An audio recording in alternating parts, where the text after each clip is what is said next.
Hey guys, this is God Harry. How are you all? Please support to subscribe this channel for watching new interesting stories. So in this video, we will see third part, what if Harry gained a soul companion from Voldemort. Here is short summary. When Voldemort's soul merges with Harry's magic, a new sentient companion is born. Now, Harry is determined to give them a body and uncover the secrets to defeating Voldemort.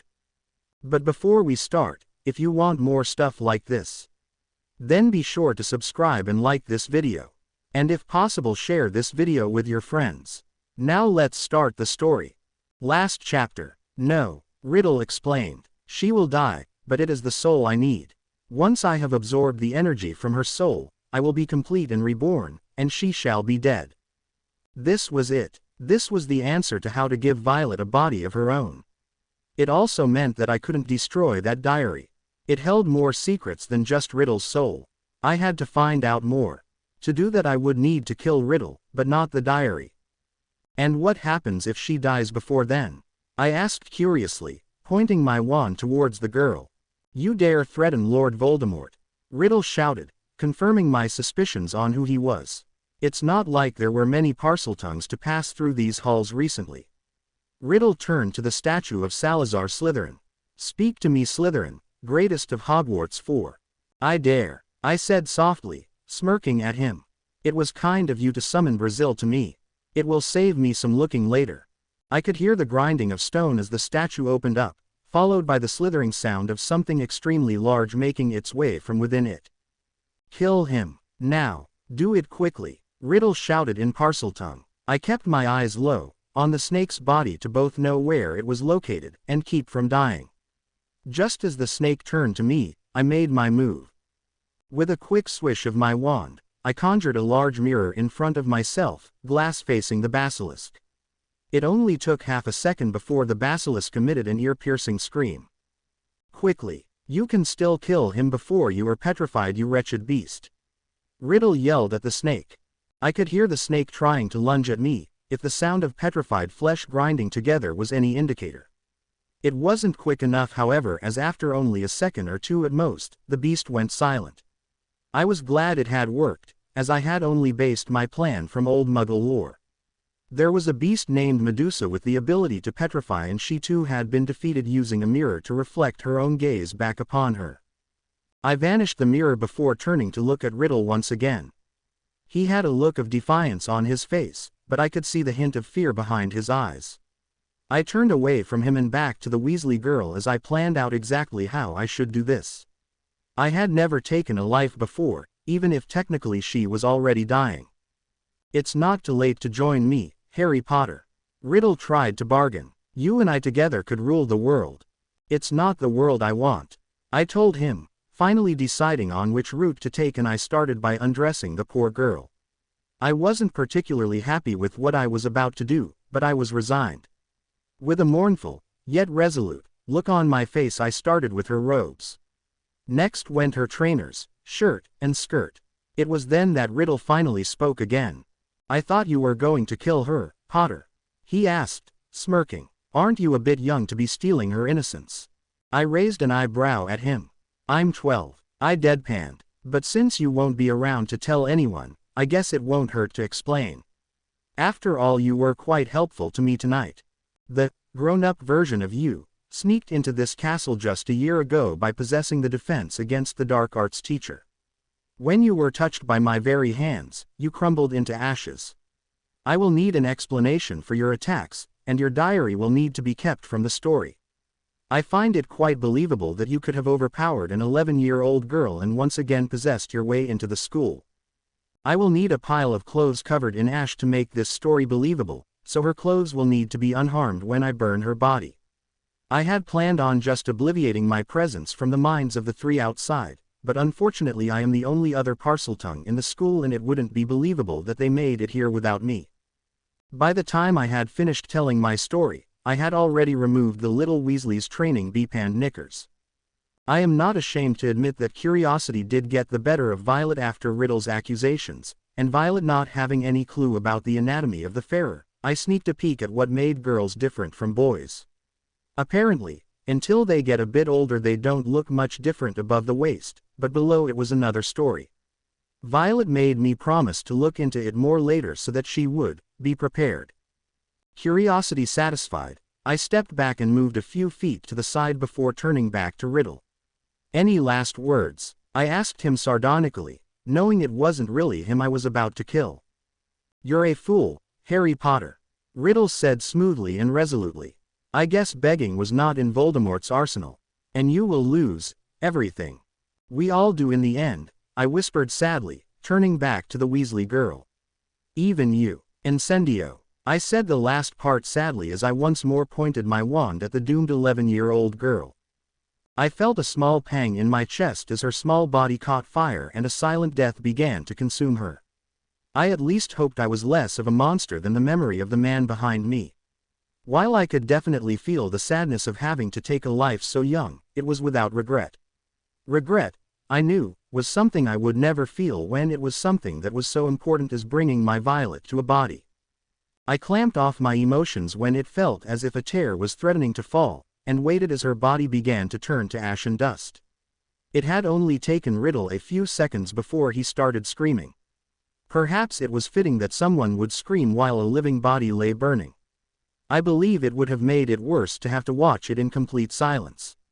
Besides, she deserved the right for someone to scream over her death. I sent another fire spell at the body, this time focusing on it to be hot enough to burn the bones to ash as well. I had to make sure that it looked convincing.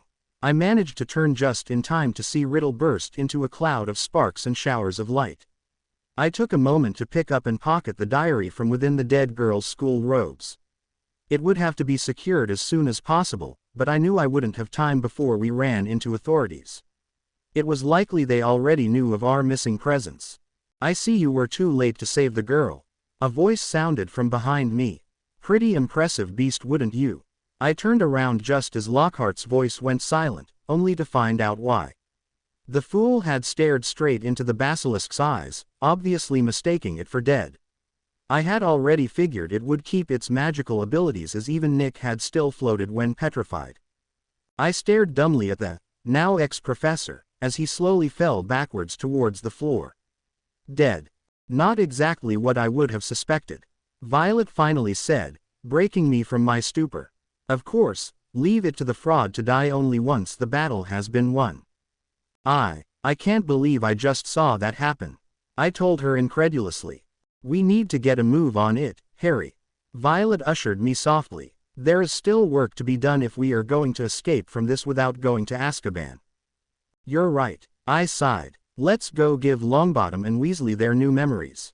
I quickly arranged the pile of robes and spread the ashes out within and around them, trying to match them to my memory of Quirrell from a year ago as best as I could.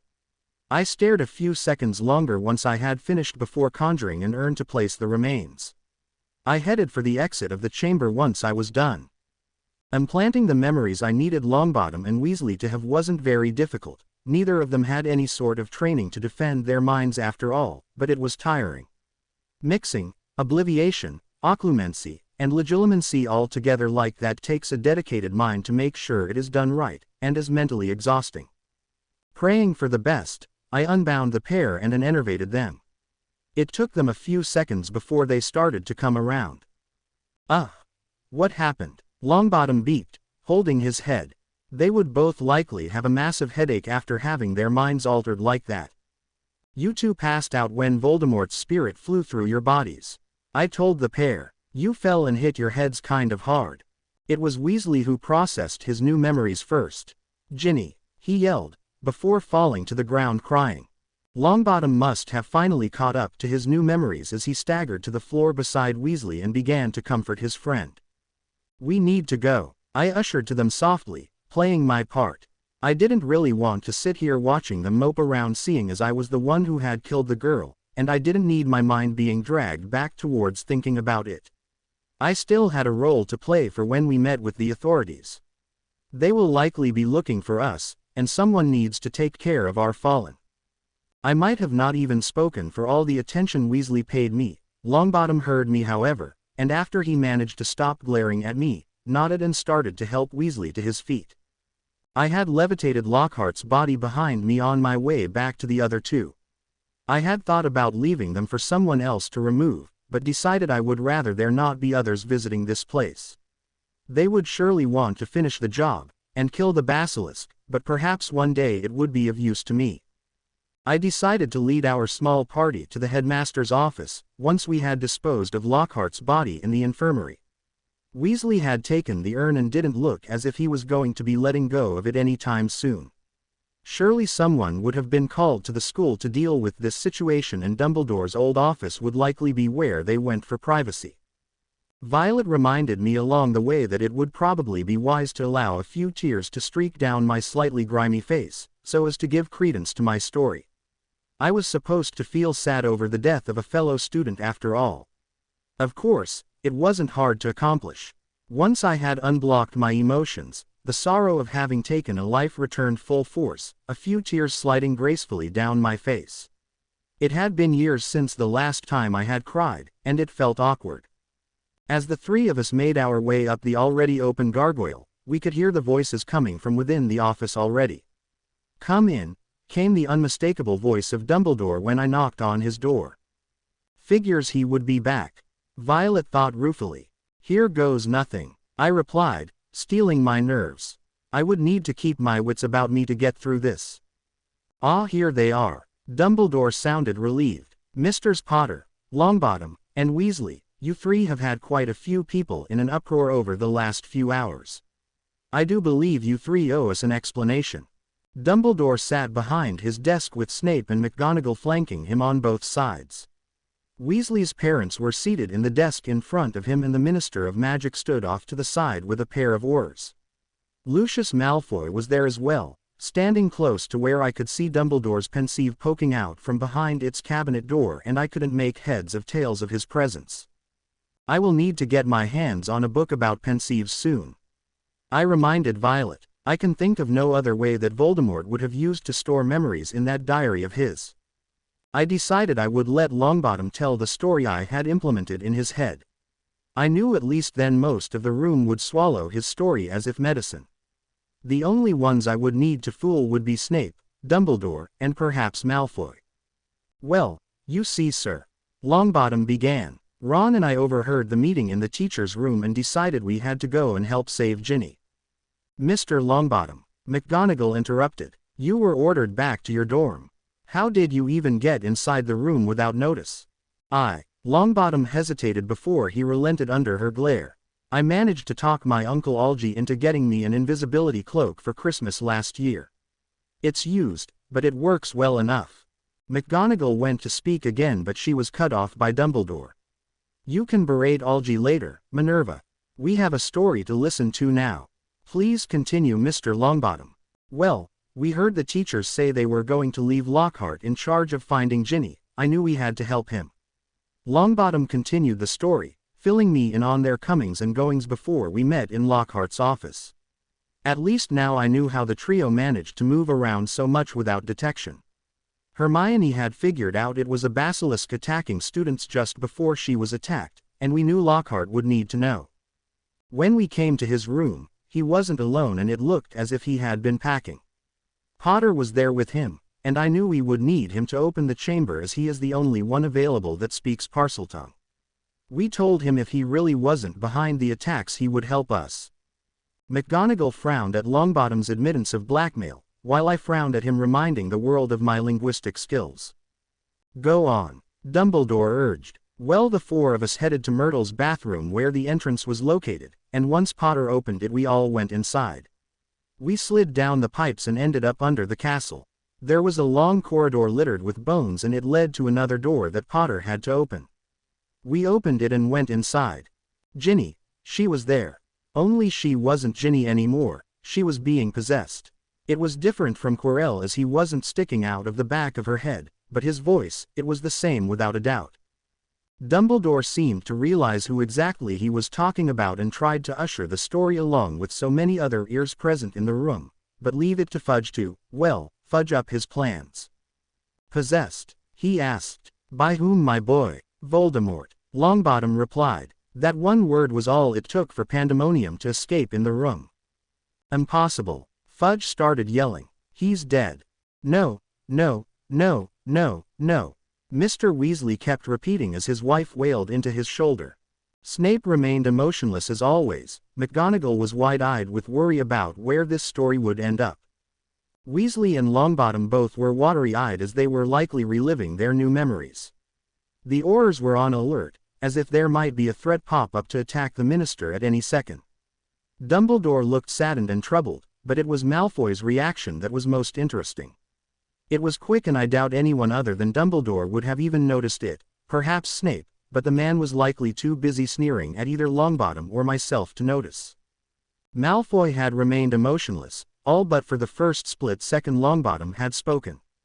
There was a brief flicker of a smirk before he managed to school his features to a more questioning look as if the story wasn't quite adding up.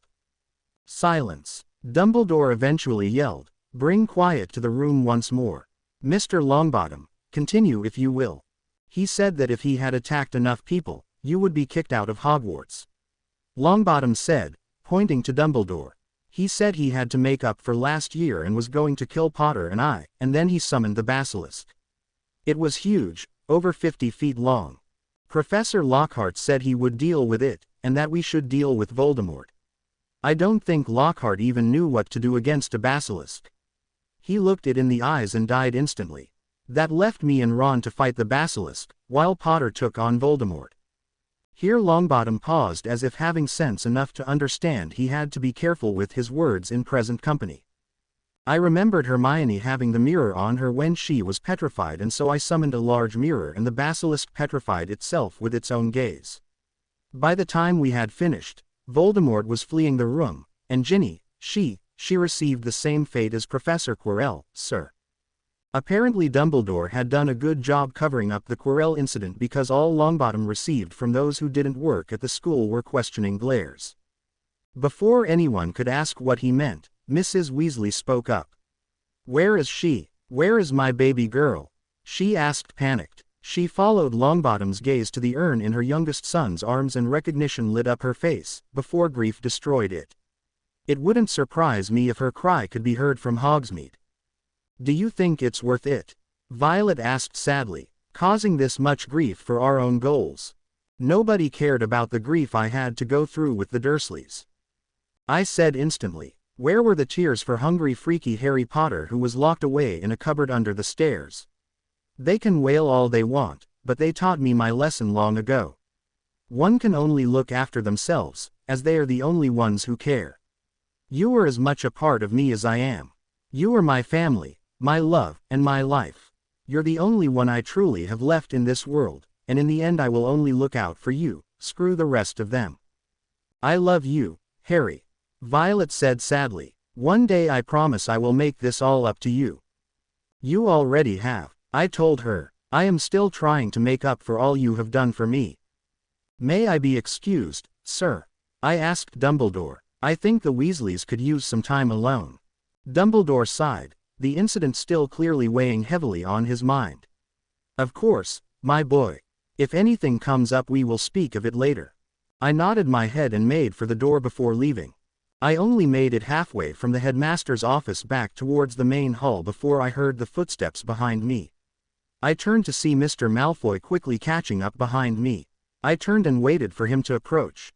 "You know, Mr. Potter," he began once he had stopped a few feet short of me. "I have heard much from you from my son Draco over the years. Longbottom as well, and from what I have heard from Draco, he doesn't strike me as very much capable of that little tale. You, however, have a cunning mind. Top of your year if my understanding is correct. Draco tells me he is often curious as to why you weren't sorted into Slytherin in fact." "As that's so," I mused with a smirk. "Well, Draco often tells of you as well. From what I know of you, would you like to know what I think? Your smirk earlier tells me that you knew what happened down in the chamber, but your questioning look that followed leads me to believe that you know our account of it was off." "That is an interesting theory, Mr. Potter." Malfoy narrowed his eyes at me. "What exactly is your point about it?" I decided to take a chance. I needed something that was going to be hard to obtain, and I knew Malfoy would have the connections to obtain it. Slowly I pulled out the little black diary from within my robes. "My point is that I believe you have seen this before." I told him, holding the diary up so he could see it. I could see Malfoy stiffen ever so slightly. "Why don't you try and prove it?" Malfoy hissed out at me. "Don't worry," I chuckled, putting the diary back into my pocket. "I have no plans of anybody even finding out about this diary." "So then why would you tell me about it then, boy?" Malfoy asked curiously, causing my smirk to grow. "Because I have information that will be useful for you. Voldemort lives," I told him, his eyes widened a small fraction. And why are you telling me this?" "Because there is something I need, and I believe you are the one who has the means to find it for me," I told him, getting down to business. "I am in need of a book on pensives. Not one just describing them, but explaining them, along with how to make one of my own. The Malfoy family is old. There is a chance you may already own such a book. If not, there is a store in Nocturne Alley. It is always locked except to those who are most influential. I am sure you have access to this store. And what makes you think I would help you?" Malfoy smirked. "Voldemort is a spirit. Roaming this earth is nothing more than the meanest ghost," I told him. "Bring me this book, and I will give you my book that tells you how to resurrect him." Malfoy froze. "You would willingly give someone a book that tells them how to resurrect the Dark Lord?" Malfoy asked, confused, almost expecting this to be a trick. "It is hard to kill someone who is not alive, Mr. Malfoy." I smiled ruefully at him. "Believe me, I have already tried. Besides, you're not the only one who is trying to resurrect someone they worship." Malfoy stared at me calculatingly for a few minutes before nodding to himself. "Very well," he said after a moment. "You shall have your book, but if you are being less than truthful." "Save your threats, Mr. Malfoy," I told him impatiently. "You bring me what I want, and I give you my word you will receive what I have promised. I shall be at the Greengrasses this summer if you need to find me." I left Mr. Malfoy there to ponder our conversation as I headed off towards my common room. "You think that it is wise to give him the tools to resurrect Voldemort?" Violet asked once we were alone again. "Alive or not, he has shown he will still try to kill me," I replied. "It's a lot harder to kill a dead man than it is a living one. Besides, if it gets me what I need, then I don't care what price I have to pay." "Very well." She relented before smirking and changing the topic. "You know Daphne is going to have your head when she finds out where you went tonight." "Oh great," I sighed, knowing she would be pissed that I put myself in danger like that. I may very well be sharing that toilet with Myrtle sooner rather than later. Finally it was time for summer, and all of the students had made their way to the train station in Hogsmeade ready for their journey home. The Weasleys had all left Hogwarts immediately after receiving news of their only sister's fate. I was hoping that without Ronald there, I wouldn't have to put up with Longbottom's visit this time around. He had already shared with me his belief that it was my fault for not doing more to save her from Voldemort. Daphne had been rather pissed with me the last few days since she heard about our little escapade.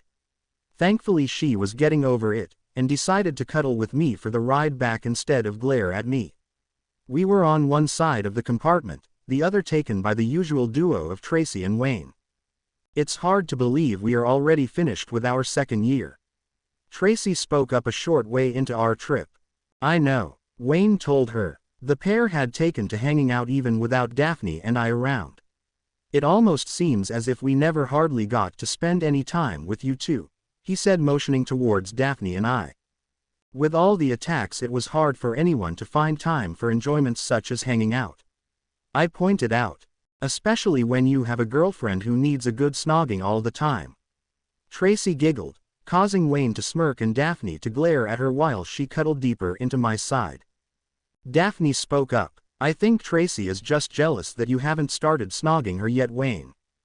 Tracy's laughter turned into a choked cough as it was Wayne's turn to blush. "I think you broke them, dear," I joked and gave her a key before smiling at the other two. "So what are you guys doing over the holidays?"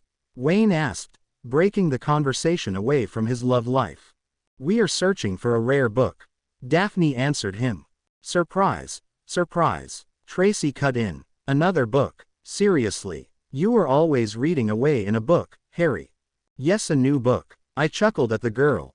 "This one on pensives. It would be quite useful to have one of my own." Aren't they supposed to be really hard to make? Tracy asked. Not to mention extremely rare. Where are you planning on getting one? As if to answer her question, there was a knock on the door. I opened it to see the youngest Malfoy standing there. What can I do for you, Mr. Malfoy? I asked politely.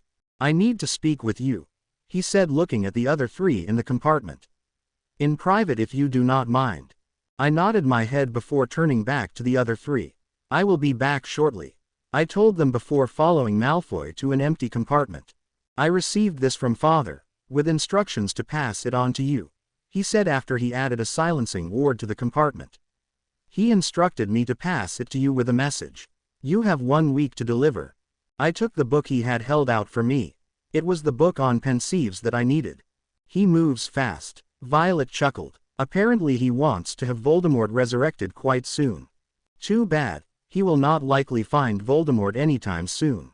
I smiled. It is a big world after all, and who knows where he has fled to. Tell your father, it shall be on its way to your home by this evening, I told Malfoy, placing the book into my inner robe pocket. What exactly is it you are sending him, Potter? Malfoy asked curiously. I couldn't help but smirk at him. Perhaps you should ask him, I told him before leaving to return to my friends. What did he want? Wayne asked once I had returned to being used as Daphne's pillow. He had an idea to where I could find the book I wanted. I told them the half-truth. You asked Malfoy for help. Tracy laughed. And how did that go? As well as could be expected, I supposed. I answered noncommittally. Daphne smirked up at me, her hand having already felt the book through my robes. Enough talk about books for a change, Wayne said, bringing out a deck of poker cards. Let's have some fun for a change. Very well, I laughed. I can use some extra money for the summer anyhow. Daphne is quite expensive to keep happy, I joked, causing her to punch me in the arm. The four of us settle in to enjoy the rest of our trip home.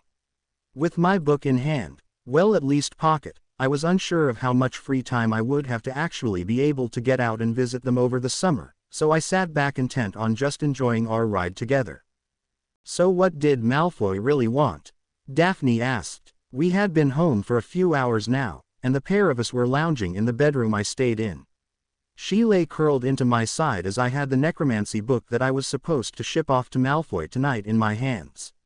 With a sigh, I closed the book. When I left Dumbledore's office after fighting Voldemort, I ran into Malfoy Sr. I told her. I could tell he didn't believe the story we had told Dumbledore and the others about what happened in the chamber. I suspected he had been involved in it at that point. So I made him a deal. I would give him the ritual that would give his master a body, and he would find for me the book on how to build a pensieve. You were going to give him a book to revive the Dark Lord, willingly. Daphne narrowed her eyes at me, her voice rising. I couldn't help but let out a chuckle. In a roundabout way, that doesn't mean I won't work it to my advantage. How can there possibly be any advantage to that? She asked incredulously. I opened the necromancy book I had attained so long ago and turned to the page that detailed the ritual. Read the final 3 ingredients, I told her.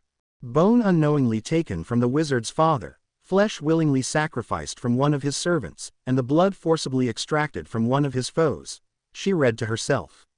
I don't see the connection. It's the last part where I will take my advantage, I told her with a smirk. Who exactly do you think Voldemort will want as his foe for the ritual?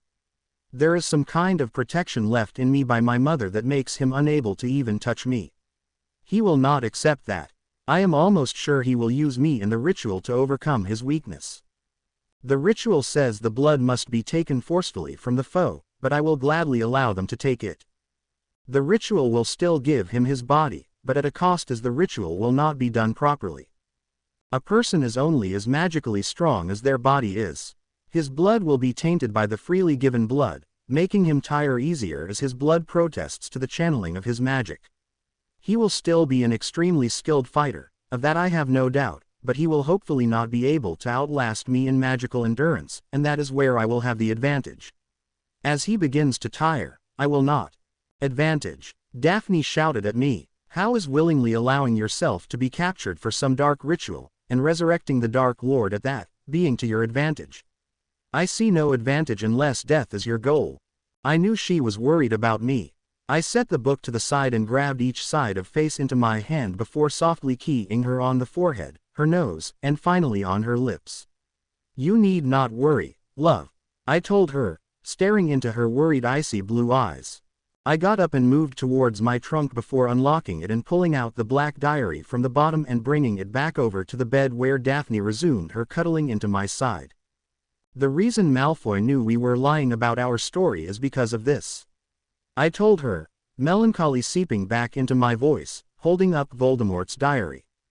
A diary? She asked, puzzled. Yes, I told her. A teenage Voldemort's diary to be exact. Daphne stiffened. I am assuming that Malfoy Sr. had possession of this and somehow slipped it to the Weasley girl. She had been possessed by the teenage Voldemort, Tom Riddle, and he was using her to open the chamber and attack the students. How can a diary do that? She asked fearfully, as if the diary might possess one of them. It carries a piece of his soul. I told her simply. By the time we got down there, Ginny was near death and the piece of his soul had already manifested enough power to assume a form of his own. So he was alive? Daphne asked. How did you escape, or did you fight and kill him? No, he is gone, but not dead yet.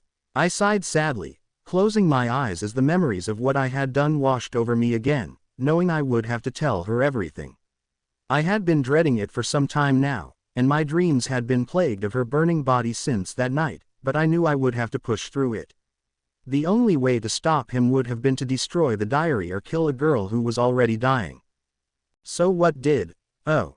Daphne gasped, her hands flying to cover her mouth as she comprehended what the unharmed diary in his hand meant. You killed her? She eventually asked in a whisper. I nodded my head. I couldn't work up the courage to open my eyes and see her expression. Yes, I whispered sadly. I didn't have much time, and I couldn't think of another way. I still see her face, in my dreams. Only she isn't so serene anymore. She blames me, as she should, and her screams never fail to wake me. Sometimes in the quiet of the night I can still hear them ringing in my ears long after I have woken. What does Violet say? Daphne asked cautiously. She blames herself, of course. I sighed. It's my fault nonetheless. I remember the day I first found out about magic. I was so happy. There in front of me was the hope that I would be able to give her a body of her own. I owed her so much after all. I remember saying that I would gladly kill the entire neighborhood if that is what it took. And why not? They had never given me anything other than grief. There is a difference between saying it and doing it, however. It's not quite so easy, and you are never ready for it.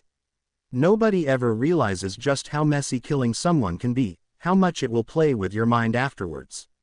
Tears had started leaking from my closed eyes as I struggled to cope with what I had done, but I refused to let it consume me. I had to be strong for Violet, as I knew she would blame herself, and I refused to simply break down.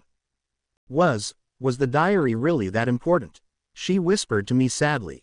Unfortunately. I sighed sadly, furiously rubbing the wetness from my eyes. Soul fragments do not carry memories of their own. While they are sentient and living, they are not alive. Only the portion of the soul that houses the original living entity of the man carries his memories. Yet, the soul fragment of the 16-year-old Tom Riddle had them.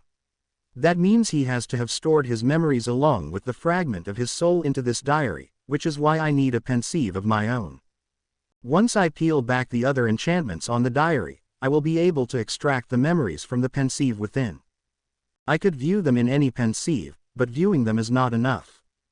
Memories are much the same as blood. There are a bunch of different blood types and your body can only survive off of that type. Memories are the same. You can only absorb memories that share a blood type with your own memories, which is why I need a pensieve tuned to my own mind so that I may convert his memories into ones compatible with my own mind. Then I shall take them as my own memories. Years of knowledge and memories he stored in that diary, and when I am done, those memories will be mine. So everything that Voldemort knows, you will know? She asked in half fear, half awe. Voldemort is afraid of death, and afraid of losing himself. I explained. He will likely have added his entire life's worth of memories to this diary as a backup plan in case he did ever die, but no, it won't be everything. If Lord Malfoy had this diary, then Voldemort would have stopped updating it before then, and Voldemort's knowledge stored in the book would stop at that point. My best guess would be somewhere in the 70s is when he gave Malfoy the diary. Wow, Daphne whispered. Decades of knowledge just from a simple diary. That's not all, I told her with a smirk, my earlier sadness easing up as I remembered just why I had gone through all of the trouble. I am going to be copying the enchantments he used on this diary. He was about to be reborn again, and I am going to do the same thing to give Violet life of her own. That's great, she smiled, although it looked slight strained. How long do you think it will take? I sighed again. Likely months, maybe longer. I'm tired. I haven't had a good night's sleep since the chamber, and frankly the thought of sleeping scares me. I'm afraid of the nightmares, scared of seeing her face, silently accusing me of being a monster, even if I know I deserve it. Her earlier strained smile turned into a soft, caring frown. I will stay with you when you go to sleep. I doubt your parents will approve.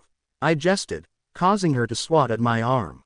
Be serious, you prat, she growled before her voice turned soft again. I'll be here for you. When your nightmares wake you, I'll be here to hold you. You need to let your emotions go for once. You need to properly grieve in order to get over your guilty conscience and start to heal. Thank you, I said softly, pulling her closer to me. I half expected you to want nothing more to do with me. I am not happy about it.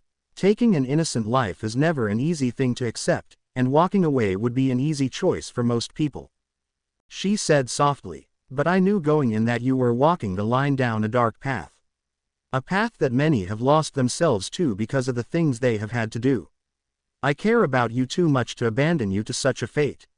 You are strong, I know that, but you can't do this on your own, not mentally, and still come out on the other side as the same Harry I care about. I pulled her sideways onto my lap and held her close to me as I closed my eyes and lost myself in my thoughts. I had spent so many years keeping everyone away from me emotionally that I wasn't even prepared for the eventuality of someone worming their way into my heart. I knew that I did care for Daphne, I had no idea what kind of love it was, but it was there. I knew that she had deserved a spot in my heart and I knew she would always have one. We stayed cuddled up together, even after I had sent the book off towards Malfoy Manor, until we had both finally drifted off to sleep. For the first time in weeks, my sleep was not plagued by nightmares of a screaming redhead, but of the blonde-haired, blue-eyed girl, sleeping in my lap. What are you working on, Harry? Came Astoria's voice from behind me as she wrapped her arms around my neck. Hey Tori, I called, reaching back and messing up her hair. Just doing some studying. Studying. She made a face as she walked around and plopped herself on my knee. But school is still over a month away. What could you possibly find so interesting? It's for ancient runes. I chuckled. It's one of the new classes I will be taking this year. I just want to be prepared. So what exactly are you doing? She asked, looking at the black diary that lay on the desk in front of me. I'm studying the runes and enchantments on this diary. I answered her truthfully. It didn't mean I was going to tell her exactly what the diary was or did. Currently I am trying to separate and isolate the enchantments to get to the runes that are laying underneath them, but without actually removing the enchantments. That sounds really hard, Astoria asked, biting her lip. Is that something I will have to know when I start third year? No, perhaps I should say that I want to be very prepared. I chuckled. You shouldn't have it too bad this year if you study hard. She was going to be a first year this year and had taken to asking everyone a bunch of questions about it. If I need help you will help me, right Harry? She asked with a fake pout on her face. Of course, I chuckled. If you let me finish this I can help you do some studying later. Astoria made a face. Apparently studying in the summer didn't appeal too much to the 11-year-old. Do I have to? Your face might freeze like that if you aren't careful. I joked with her. It will only be a couple of hours per week. Besides, once school starts you're going to be too busy making friends of your own to hang out with Daph and I anymore. I'll be sure to make time for you, Harry. Astoria smiled, giving me a neck-crushing hug. Her smile turned into a grin as she pulled away. Even if it is only a couple of hours per week. Cheeky little brat. I smiled as I pushed her off my lap. Go get your stuff ready and I will study with you here in a few minutes. Astoria ran from the room laughing and I sighed before putting the diary away and locking the drawer. He was a genius, wasn't he? Violet asked as I started packing away all of the texts I had been using to help me decipher the diary. He sure sets a high standard. I chuckled. Immortality at only 16. It works in our favor in some ways. Violet responded. He is the key to my future. Our future. I reminded her with a grin. Even when you do get a body, you will always be the most important part of me. Merlin himself couldn't find the power to take you from me, ever. I know. Violet smiled happily. I will always be yours, Harry, so long as you want me to be. You know that. I know. I smiled softly. Just as you know I will always want you. Now come on, we have some teaching to do. I had just picked up an expensive bottle of Veritaserum from Cyrus that I had been waiting a couple of weeks for, and made my way to Ollivander's wand shop in Diagon Alley. Cyrus had been curious about why I needed the truth serum, but didn't press for answers. I had been planning for this moment for the last few weeks, mainly trying to study the ins and outs of the trace, and it had led me here. It still made me wonder in how many things I had done in my short time in the wizarding world that should have landed me in Azkaban, and my next encounter with Ollivander was going to be no different. It was only a few minutes from closing when I entered the little shop. The tingling of a bell sounded as I opened the door. I am sorry, but we are about to be closing. I could hear Ollivander's wary voice sounding from the back as he made his way towards the sale floor of his shop. If you could come back tomorrow. Oh, Mr. Potter, I must say, I was not expecting. He abruptly stopped when he noticed my wand pointing straight at his chest. I do apologize for this, Mr. Ollivander. I grimaced. I really had nothing against the old man with flyaway gray hair, and was hoping that he would just cooperate so that this incident did not escalate to violence. I merely have a few questions that I need answered and I will be on my way. I will give you the answers you seek, he replied, eyeing my wand warily. But I cannot guarantee they will be the correct answers. I do not know everything. It is not the ignorance of the answers I am worrying about, sir. I replied as I pulled out the vial of truth serum. Merely your willingness to tell the truth about the subject at hand. I need you to take 3 drops. I said, gesturing for him to open his mouth.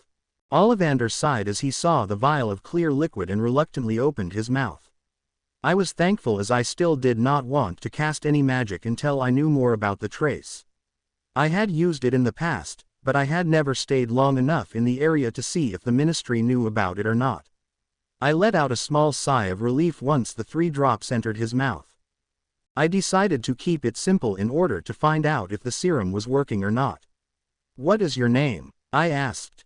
Garrick Ormond Ollivander. He intoned without emotion.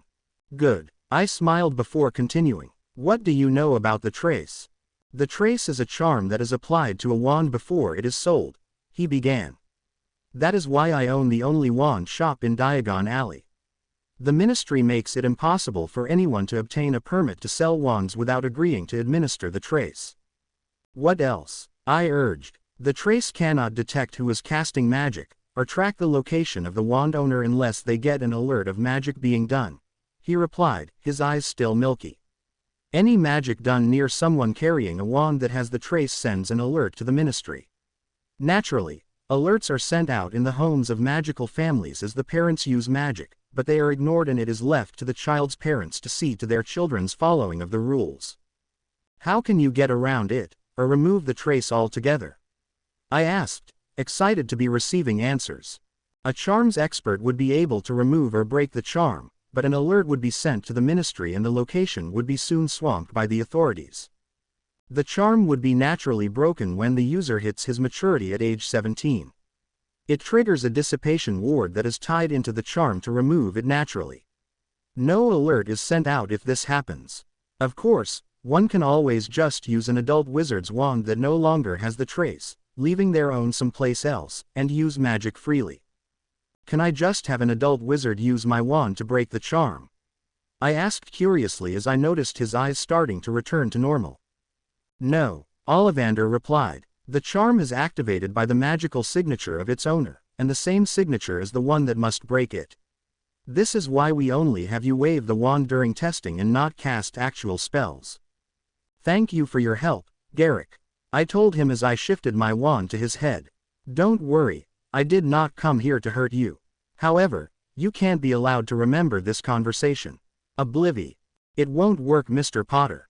Ollivander smiled ruefully. Surely whoever taught you obliviation informed you of its uselessness against an occlumens. Bugger. I sighed, rubbing my eyes as if trying to rub my frustrations out of them. He who must not be named did great things, terrible yes, but great. Ollivander said, reminding me of my very first meeting here the day I found out I was a wizard. He too was on a search for power, and for all of the wrong reasons, Mr. Potter. I wonder, for what reasons could you be searching for yours? I don't care if Riddle was searching for power out of fear, anger, or even because he wanted to be a traveling gypsy.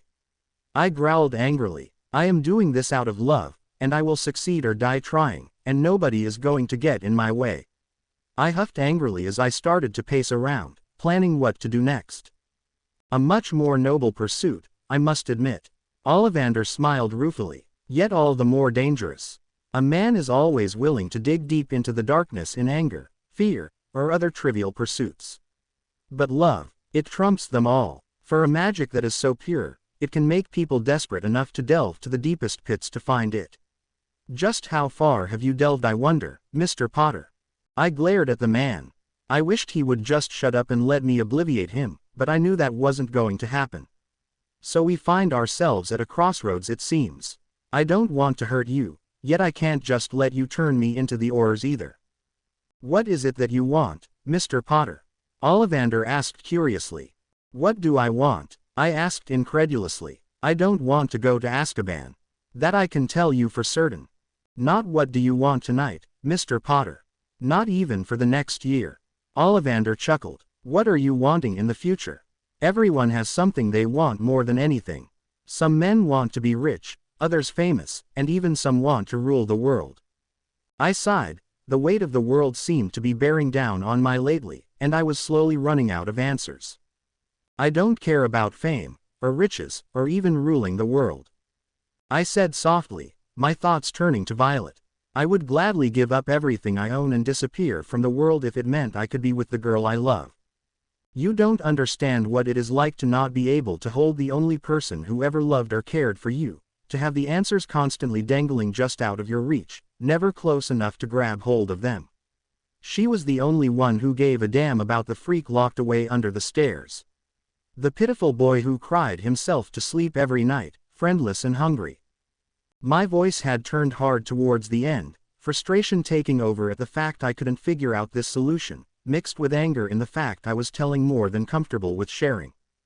You assume too much from me, Mr. Potter. Ollivander smiled sadly.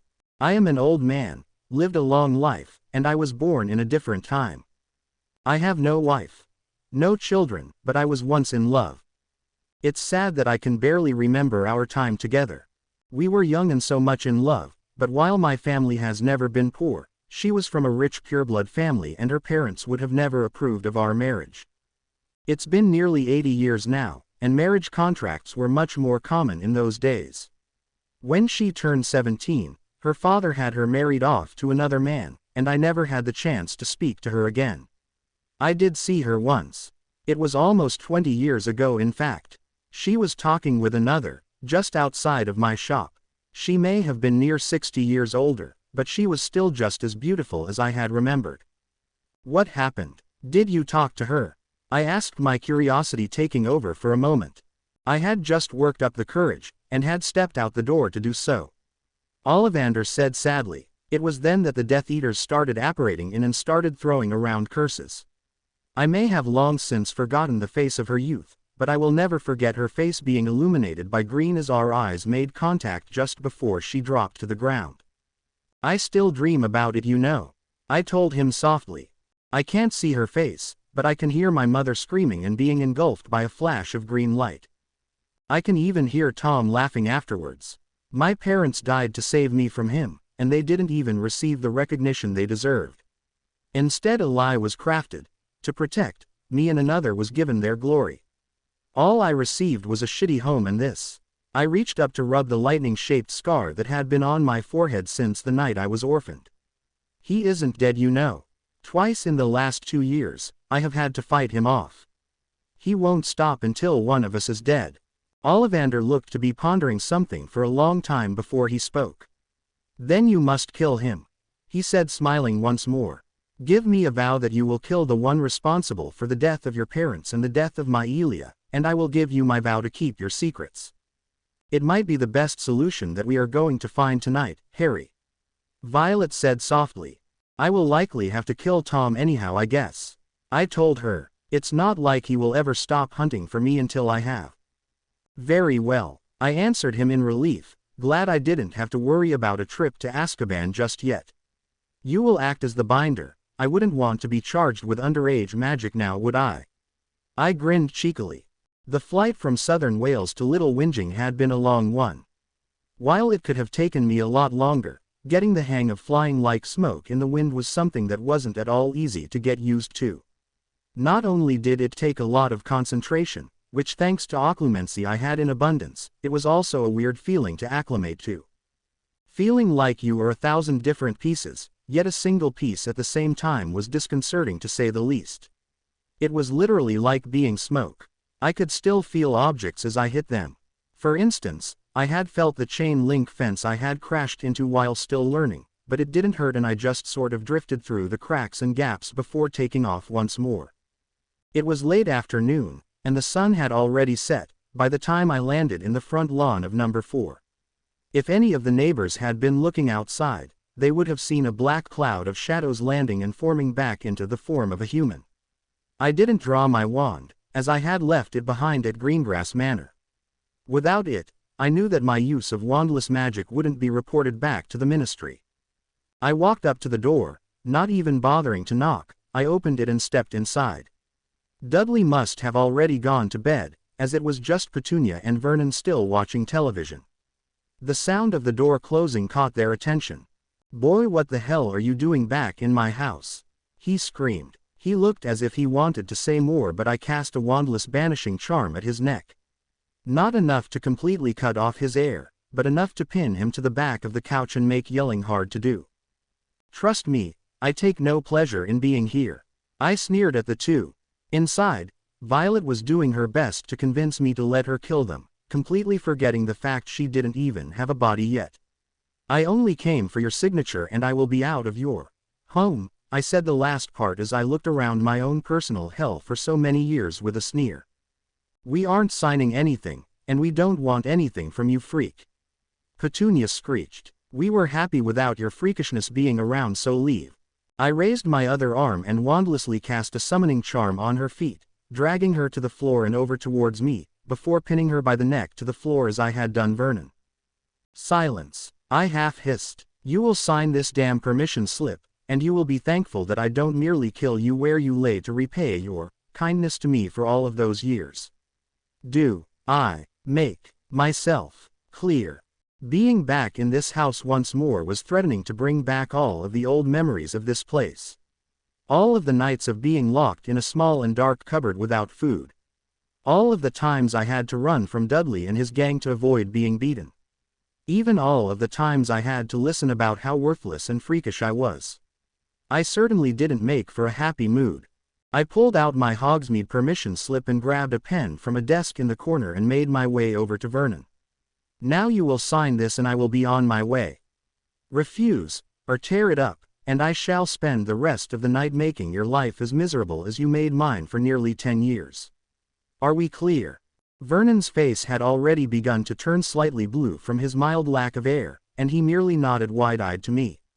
I gave him the slip and the pen and waited for him to sign, which he did shakily. I took the slip back from him and pocketed it, making my way back to the front door. Just before I opened it, I turned back to the pair who were busy regaining their breath. I suppose if I ever return here, it will be to watch you die. I told the two calmly. It won't be me who does it, if that is what you are thinking, but you will wish it was. I would have been quick about it.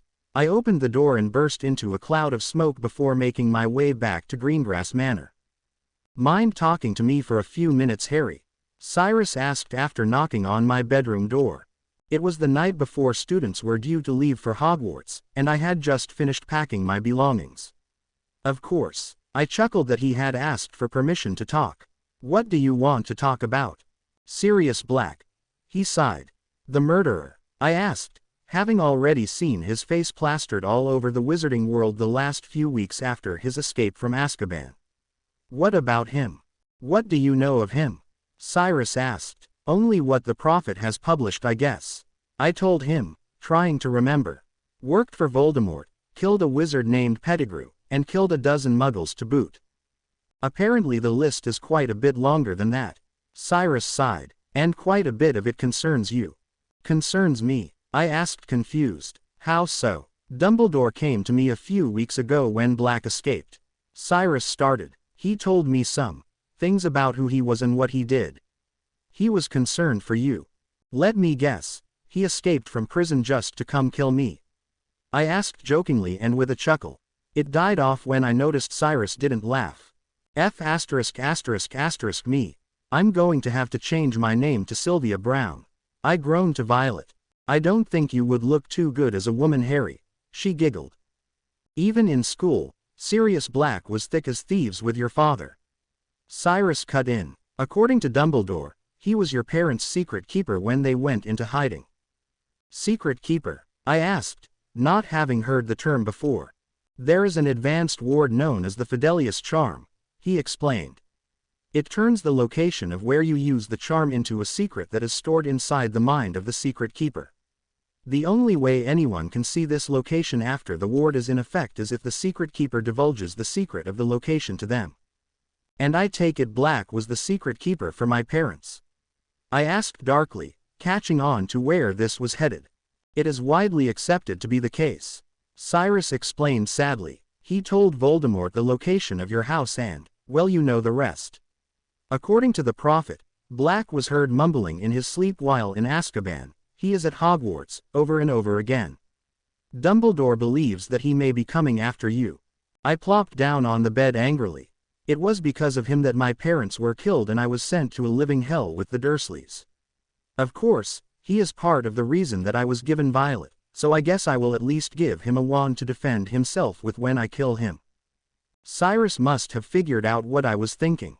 I know I'm not your father, and I can't force you, but I wish very much that you not go looking for Black, he pleaded. The Black family is renowned for the dark arts, and after so long in Azkaban, it has likely unhinged his mind. You would ask me to do nothing? I asked, confused and a tiny bit upset. I would ask you to think of your goal.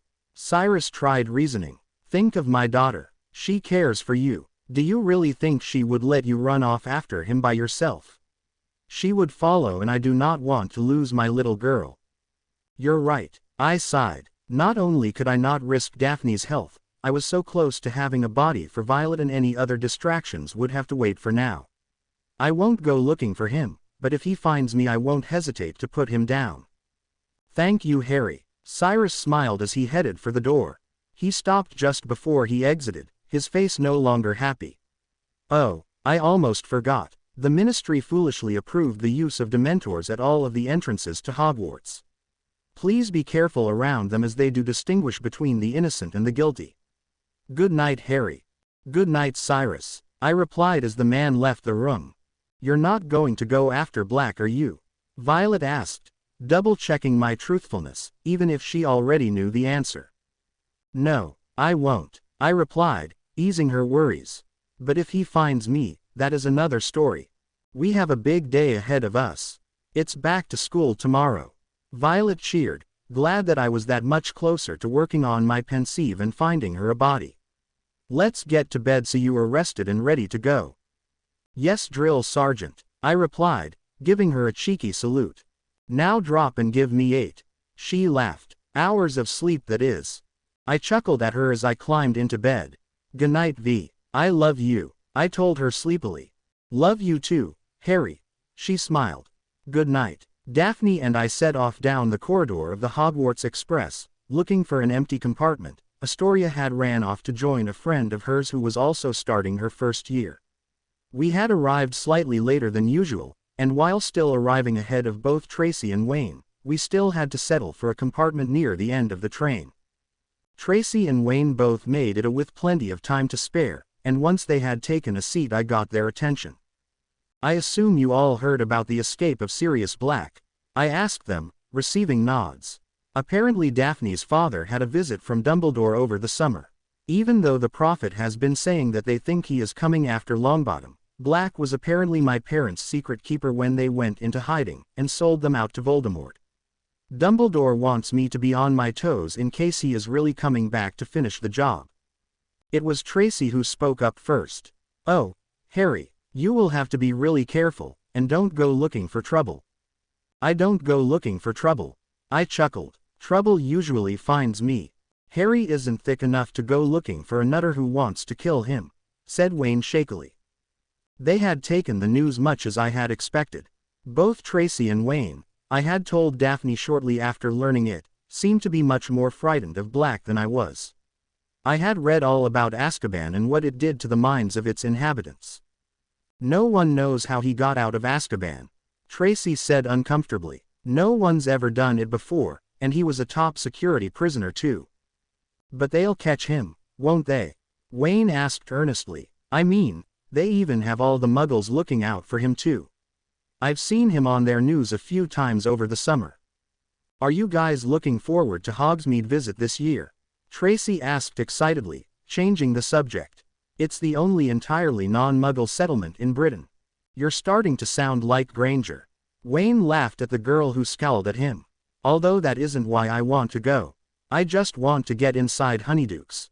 "The sweet shop?" I asked, remembering my previous journey through there almost 2 years ago.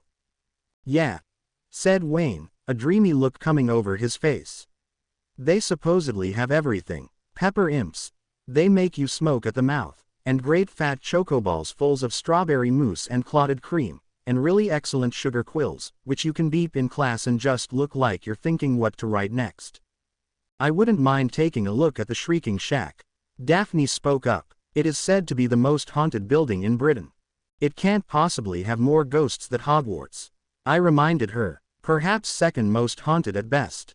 And massive sherbet balls that make you levitate a few inches off the ground while you're beeping the, and ever gummy gumdrops that you can chew forever and they never get smaller," continued Wayne, who was clearly not listening to a word Daphne or I had said. "It will be nice to get out of school for a bit and explore Hogsmeade," Daphne said, thinking of finally finding some alone time with Harry in one of the spare rooms at the Three Broomsticks. "Daph." Tracy grinned at her, causing Daphne to blush, glare, and smile at the girl all at once. "You seem to have given it some thought, Trace." I smirked at her. "Planning on a visit with Wayne yourself?" "So, you managed to get your form signed?" asked a very red-faced Wayne who looked as if a subject change was desperately wanted. "I thought you didn't stay with your guardians." "I decided to pay them a visit." I smirked. "While they may hate anything to do with magic, I may have never gotten around to telling them I can't actually do it outside of school. Needless to say, they may hate it, but magic still scares them." Suddenly the train started to come to a stop. "We can't be there yet," said Wayne, checking his watch. "So why are we stopping?" Tracy asked. As the noise from the pistons fell away, the wind and rain sounded loudly against the train windows. I stood up and went to look into the corridor. All along the carriage, heads were sticking out of their compartments. The train came to a stop with a jolt, and distant thuds and bangs signaled that luggage had fallen out of the racks. Then, without warning, all the lamps went out and we were plunged into total darkness. "What's going on?" Wayne asked. I felt my way back to my seat, having stood to take a quick look out the window. "I have no idea." "You think we've broken down?" Daphne asked. "Dunno." There was a squeaking sound, and I saw the dim black outline of Daphne wiping a patch clean on the window and peering out. "There's something moving out there," she said. "I think people are coming aboard." The compartment door suddenly opened and someone fell painfully over my legs. "Sorry. Do you know what's going on?" I could make out the scared voice of Astoria. "Hey Tori," I called to the girl, picking her up and putting her in my lap, wrapping my arms securely around her waist. "I got ya. Nothing to be scared about." There was a soft, cracking noise, and a shivering light filled the compartment. Daphne had conjured a jar of bluebell flames. They illuminated the dark compartment. No sooner had I turned away from the flames, the door slid slowly open. Standing in the doorway, illuminated by the shivering flames in the jar in Daphne's hands, was a cloaked figure that towered to the ceiling. Its face was completely hidden beneath its hood. I darted my eyes downward, and what I saw made my stomach clench. There was a hand protruding from the cloak and it was glistening, grayish, slimy-looking, and scabbed, like something dead that had decayed in water. It was visible only for a split second. As though the creature beneath the cloak sensed my gaze, the hand was suddenly withdrawn into the folds of its black cloak. And then the thing beneath the hood, what I could only assume was a dementor, drew a long, slow, rattling breath, as though it were trying to beep something more than air from its surroundings. An intense cold swept over the cabin. I could feel my own breath catch in my chest. The cold went deeper than my skin. It was inside my chest, it was inside my very heart. I couldn't see, I was drowning in cold. There was a rushing in my ears as though they were full of water. It was as though I was being dragged downward, the roaring growing louder. And then, from far away, I could hear screaming, terrible, terrified, pleading screams. It made me want to help whoever it was.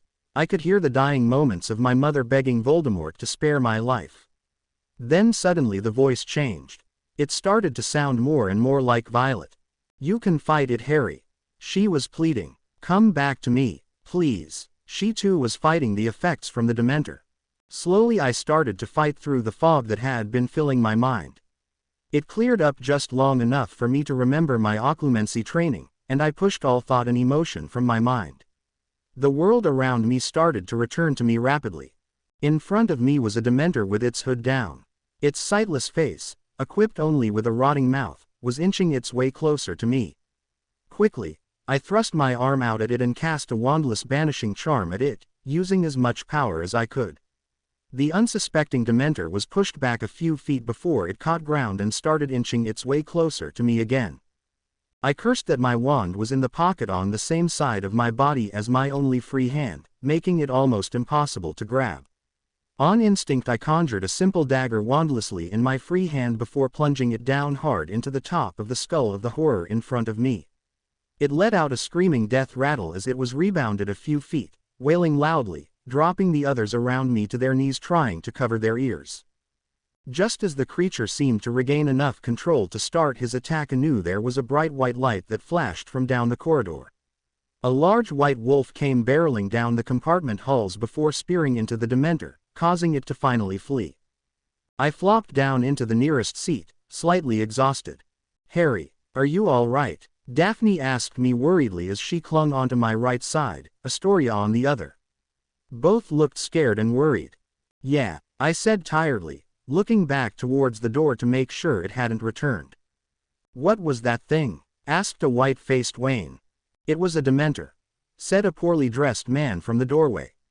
He had brown hair flecked with gray and tatty old robes that made him look much older than he likely was. One of the guardians of Azkaban.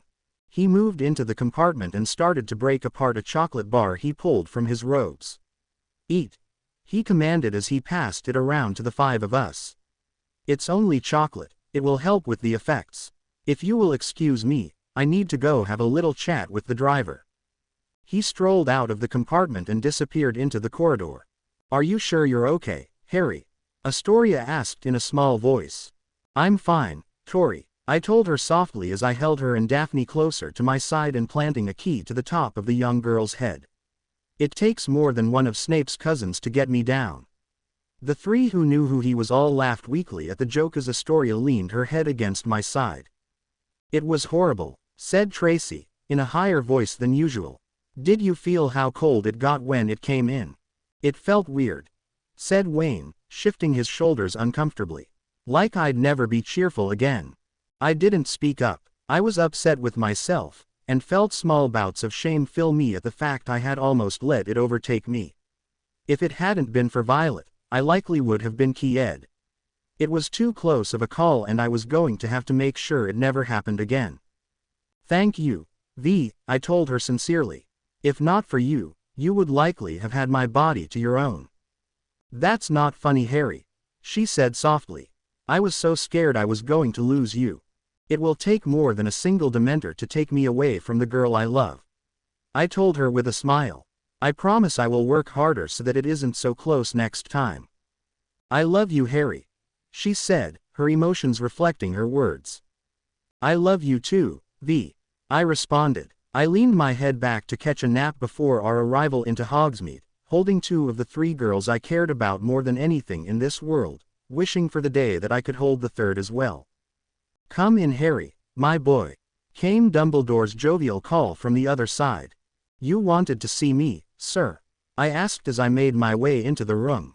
Surprisingly, Dumbledore was alone, and Snape wasn't present as I had expected. I had just watched the sorting, where Astoria was sorted into Ravenclaw, and had barely started eating before Snape had delivered the message for me to head to the headmaster's office after dinner. Yes, have a seat, Harry, there are some things we need to discuss. Dumbledore smiled, his grandfatherly voice in full effect. You must be wondering why I have called you here, no? Clearly, I smiled at the man as I took a seat. Is this about the Dementor on the train? Yes. And no. More of the latter, I'm afraid. Dumbledore sighed, his face losing some of its earlier happiness. After the last 2 years, I took it upon myself to set up wards around every entrance to the school. These wards are intent upon rooting out any wayward spirits hoping to catch a free ride into our school. I was honestly surprised that anything had been done about it. Even if only one of the 2 years had Voldemort's spirit actually entered the castle, the fact they were doing something to stop it was surprising nonetheless. I take it we are all safe this year? I asked with a small smile, seeing as there were no Aurors visiting us during dinner. Voldemort has not tried to enter the castle again, if that is what you were asking. Dumbledore said before turning serious. But something else has. Tell me, Harry, who is Violet? I froze. My back went rigid and my eyes widened so much I'm surprised they didn't pop out. How had he learned of her? I had done everything to cover my tracks, hadn't I? What was I going to do now that he did know?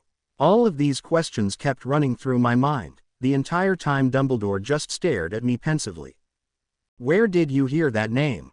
I finally spoke quietly, barely able to make a sound pass through my lips.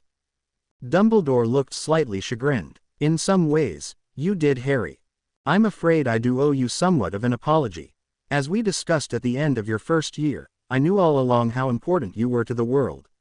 When you first arrived here, I admit I was curious to know who Harry Potter was. I am sorry to say that during your first few months here, I had taken to reading your surface thoughts. It was then when I first learned of Violet, but I merely passed it off as a child's fantasy. After all, many children have had imaginary friends in the past. And by the end of the year, when I could no longer hear anything about her from your mind, my thoughts were confirmed. Or so I thought. When you entered the castle tonight, the wards alerted me to a second presence within you, and my greatest fear was realized: you were being possessed. I was stunned. I wasn't really surprised that someone else had been reading my mind. After all, Voldemort had done the same thing. But Voldemort wasn't in a position to do much about it, and Dumbledore was. If he knew about her, what else did he know? Did he know about my trips to Nocturne Alley, what really happened with Voldemort in first year, or heaven forbid, what really happened last year? So what now? I asked almost fearfully. Don't worry, Harry, Dumbledore replied solemnly. I will dedicate my free time to solving it, so that we can find a way to remove the spirit from you without harm coming to yourself. No, I screamed fearfully as I stood up and drew my wand, pointing it at the headmaster, causing his eyes to go wide. My arm was shaking slightly as I knew that I wouldn't stand a chance against him, but there was no way I would let him just destroy her without dying first. You can't take her, I won't let you. She has done more for me than anyone, and I made a vow to her, and you will have to kill me before I let you destroy the one person I love. I was breathing hard now, fear almost gone completely, replaced with resolve and anger. But it seemed as if Dumbledore was no longer paying attention. I continued to stare at the man, but for a few minutes he just looked on into nothing, stuck in silent thought. Love? He asked, almost as if to himself. Could it be? He finally seemed to snap too, his face more focused than anything I had yet to see. Tell me more about Violet, if you please, Harry. You have sparked my interests, I must admit. I stared at him warily, my wand lowered slightly but it was still pointed at the aged man. The portraits who had all been yelling at me since I had drew my wand had went silent, apparently interested in what I was going to say as well. She has always been there for me. I finally spoke in a small voice. Fear once again taking over at the situation. The Dursleys hated me, that much they always made sure I knew. They used me as a house elf. They constantly made me know just how much of a freak I was. They would lock me away in the cupboard under the stairs, days on end without food. They made sure that I never had any friends, and always turned a blind eye as they allowed their son to beat me constantly and chase anyone away that might have been friendly with me. All I had was Violet. She would cheer me up at night when I lay in the darkness of my cupboard, crying myself to sleep through the hunger pains. She was the one who made sure I still did my best in school, even after getting beat for doing better than Dudley. She showed me how to be sneaky so I wouldn't get in trouble for trying to better myself and showed me how I could find food when they wouldn't give me any. I'd be nothing without her. I made her a promise that I would pay her back by getting her a body of her own, and I will fulfill that promise and protect her, even from you. Even if I have to sacrifice my life to do it. Dumbledore sat in silence once more. Slowly his thoughtful frown turned into a faint smile. It was a small one, but I didn't dare allow myself to relax. Quickly, he stood up and went over to the cabinet that housed his pensieve and brought it back over to his desk before setting it down. I am truly sorry that you had to endure so much at the hands of those who should be family. I think it is time that I told you about your fate. Dumbledore sighed as he sat back down and turned once more to me. You once asked me a question, and I told you that it would have to wait until you were older. In light of this news, I feel you have grown enough to be told the truth. I sat silently as he drew his wand and placed it to his temple.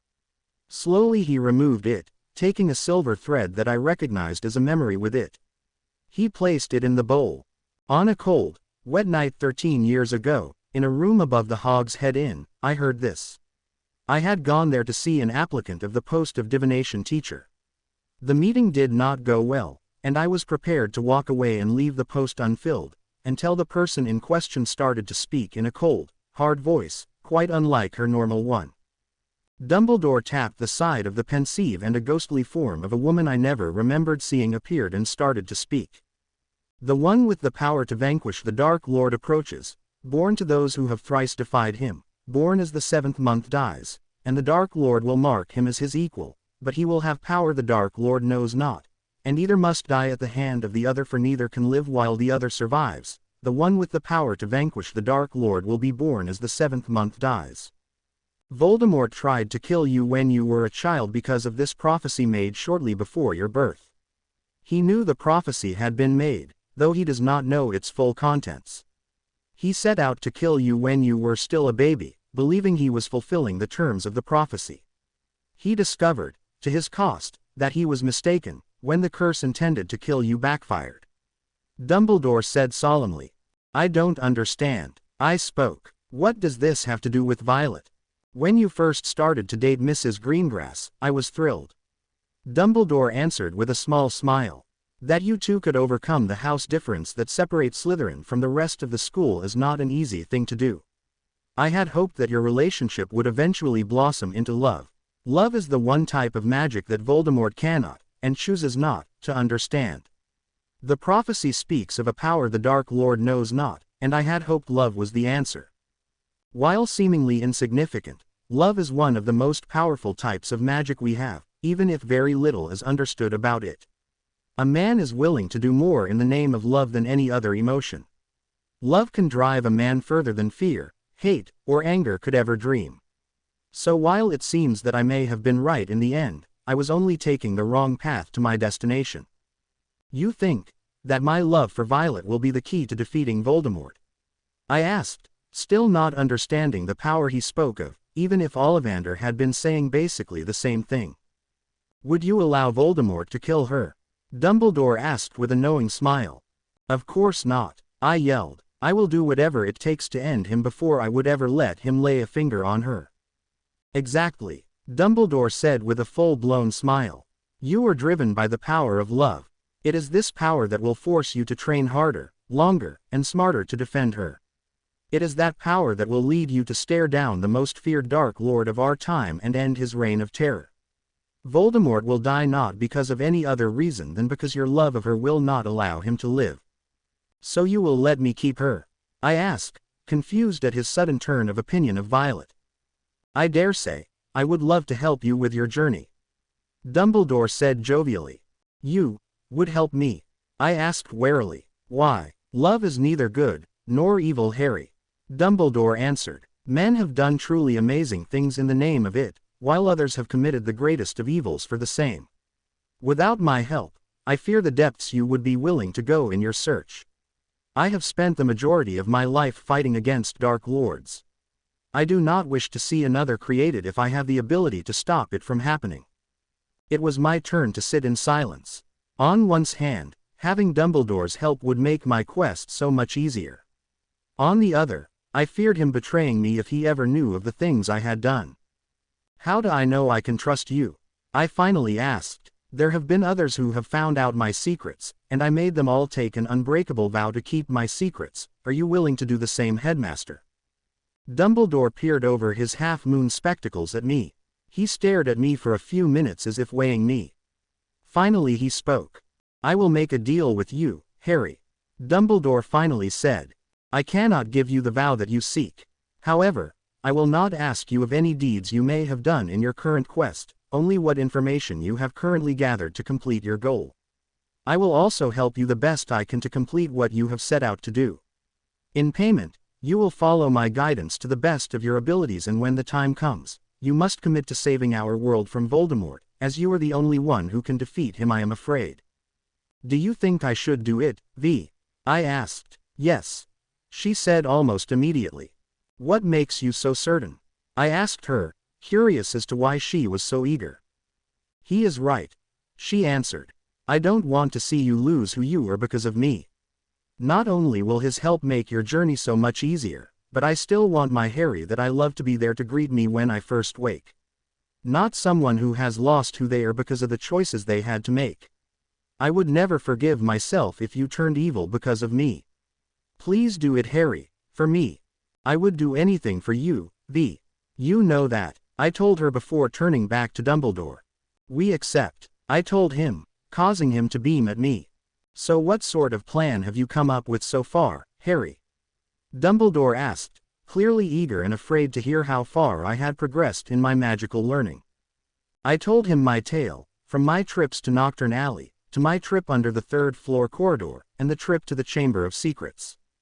I kept to my fake stories with only the additions of the Mirror of Erised and the diary I had collected, to learning occlumency with Daphne's father.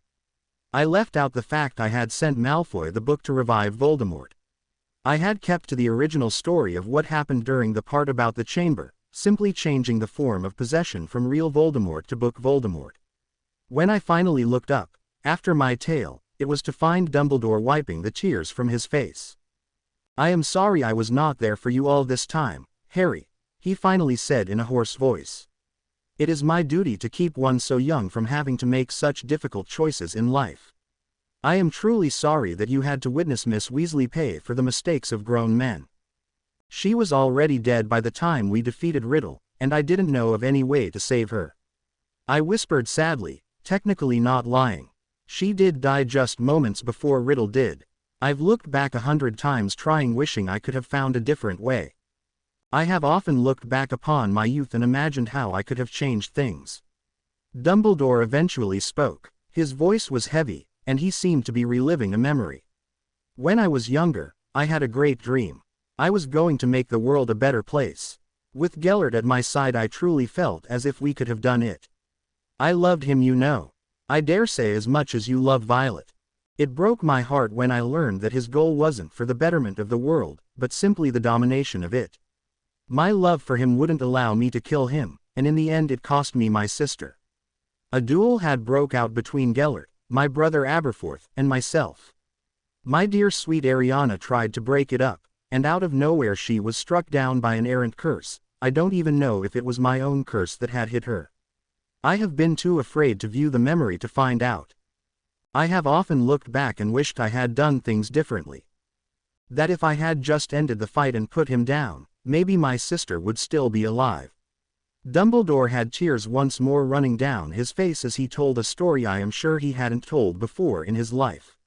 I know firsthand what it is like to look back and wish you could have done things differently, but it is important that you learn from your mistakes and not allow them to consume you, or you are bound to repeat them instead. I'm sorry, sir, I told him softly. I never knew. Whatever happened to him? Not very many people do, my boy. Dumbledore smiled softly. I am sure you have heard the watered-down version of why I am famous. Of how I entered into single combat with Grindelwald and defeated him. Even then, after all of the atrocities he had committed, I still could not kill the one I loved so dearly. He has been locked up in his very own prison, Nermangard, and still remains there until this very day. Where do we go from here, sir? I asked him, which seemed to bring him back from his thoughts of the past. You still have the mirror. And the diary? He asked seriously. Yes, sir, I told him. I am trying to copy Tom's enchantments from the diary on the mirror to give Violet a body. Also, I think that Voldemort may have left a copy of his memories in the diary, and I have been trying to build my own pensieve so I can take them and use them against him. The last part seemed to perk Dumbledore up instantly. Where is the diary, Harry? He asked seriously. I will not destroy it, but I need to see it.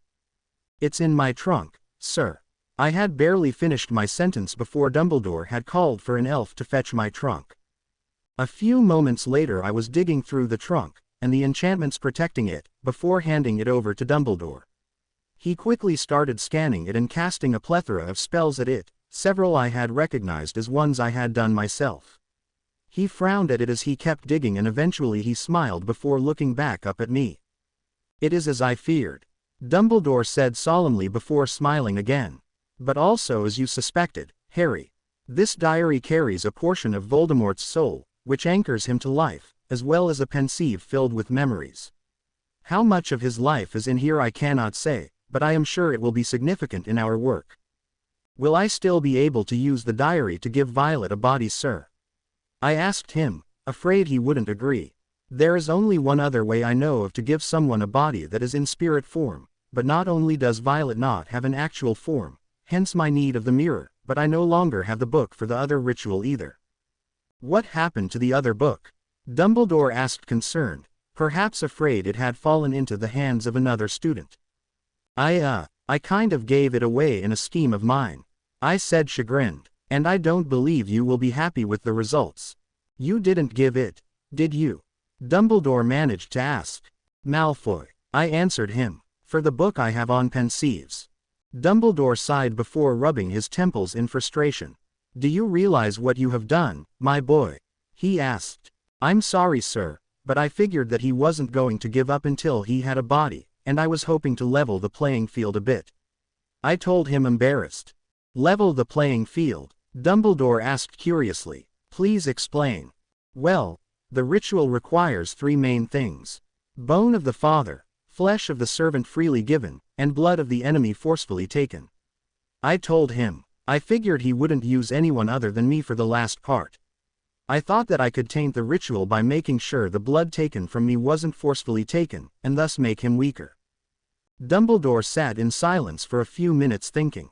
Finally he spoke. I admit, it is much quicker than I had hoped, but I believe we can still work this even further into our favor. He continued at my raised eyebrow. I happen to know where the bones of his father rest, and we can weaken him even further by replacing them with a different set of bones. It would be nice to transfigure something worthless to appear as bones, but I fear Tom would discover the magic. This way at least there is no magical trace for him to find. I couldn't help but smile at that. I didn't yet know how many Horcruxes he had. Hell, I barely even knew what they were, having read about the term in the necromancy book, but if we managed to destroy him all, he would be trapped in a weak body. Things were starting to look up a bit more. As for your own ritual, Dumbledore began heavily. I must admit I am against sacrificing the life of another. Although I admit to not knowing of another way. This particular branch of magic is not my forte, he sighed. I could tell that this was a decision that went totally against everything Dumbledore believed in, but I just hoped I could convince him. I know that a life always holds value, but does not ending some lives save many more? I asked him. You mean a criminal? Dumbledore asked to clarify. I had originally just decided to use the Dursleys for their treatment of me. I told him. But, Dumbledore asked. But, then I heard about Sirius Black. I told him. He killed my parents, in a fashion, and many more muggles. How long before he kills more? Besides, the Ministry has ordered a key on-site order for him. Is not death better than an eternity of torture in the belly of a Dementor? I don't want to make the mistake of leaving someone so dangerous alive and having Violet meet the same end as your sister, sir. I knew it was a bit of a low blow to play on his sister's memory like that, but I had to convince him no matter the cost. There are worse things than death, Dumbledore finally admitted with a sad sigh. As much as I appall death, I must admit that there are many worse fates a man can suffer. A lesson that Tom has never accepted. I am hesitant, but will allow it in the event I am unable to discover a better method, he sighed. And the diary? I asked hopefully. I will hold on to it, Dumbledore said, raising his hand to stop my protest. And you shall meet with me on weekends to work on obtaining the memories within as well as making your own pensieve.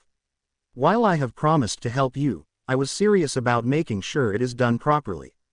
We will work on this together or not at all, are we clear? He asked sternly. But you are going to help me? I asked again, redundantly confirming it. I have given you my word to do so. The headmaster chuckled. I dare say I do rather try very hard to keep it. I shall see you bright and early on Saturday, Harry. I understood his dismissal for what it was, and made my way to the door. I stopped just before leaving and turned to him. Sir, do you mind if I bring Daphne? She already knows all of this and has been helping me with a lot of it. Dumbledore sighed. I suppose it would be best, he answered. I still need to test your occlumency to make sure that these, very important, secrets remain just that. Thank you, sir. Good night. I told him. Good night, my boy. He smiled slightly as I closed the door behind me and made my way back to my dorm.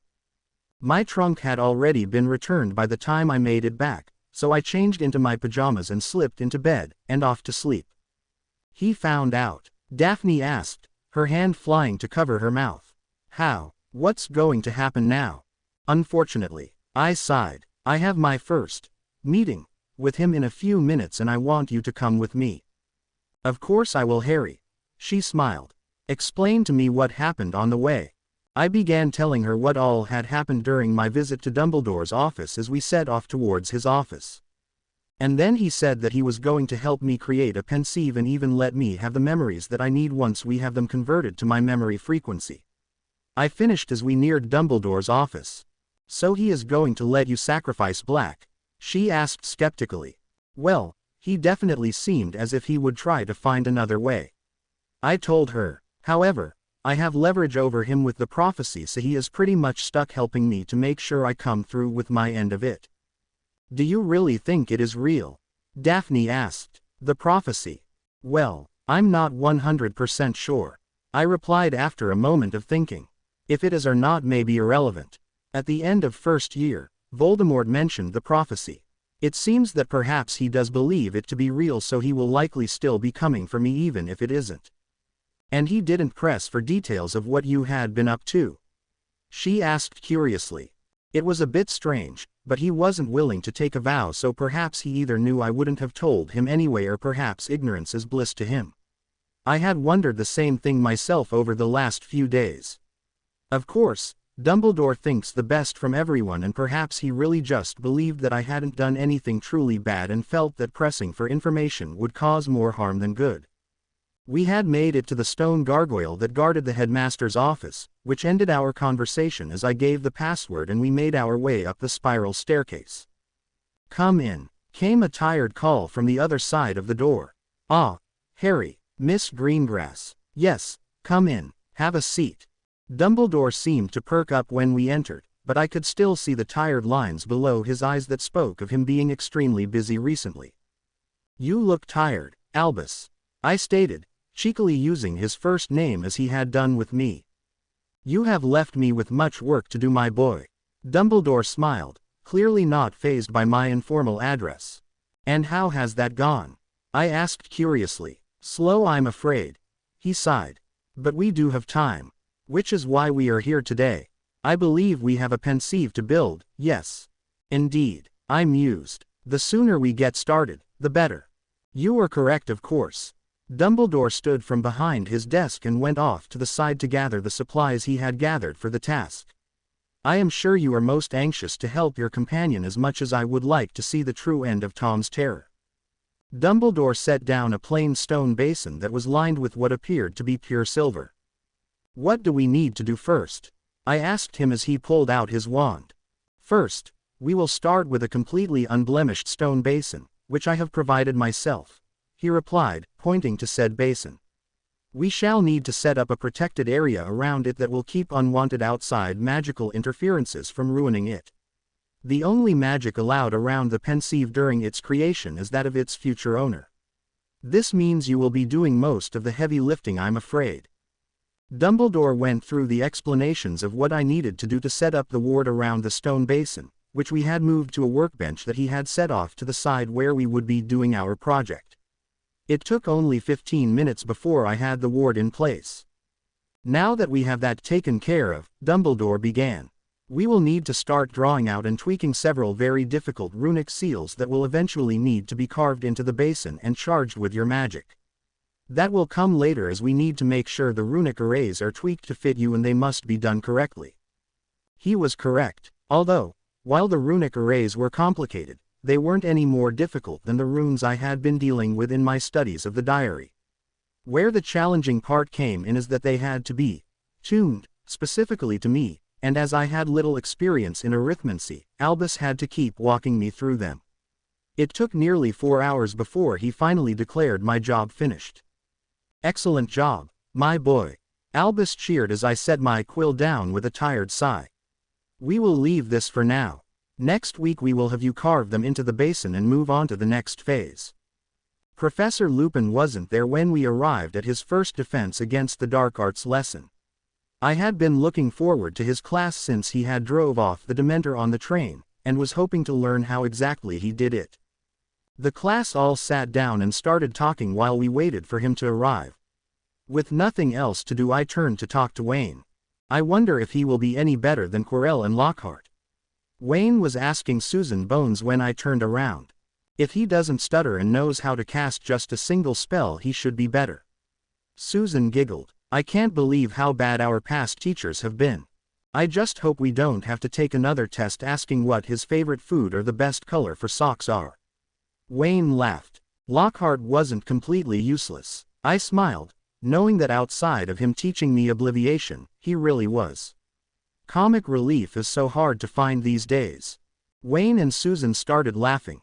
I wonder if Lupin will meet the same end as those two. Violet chimed in.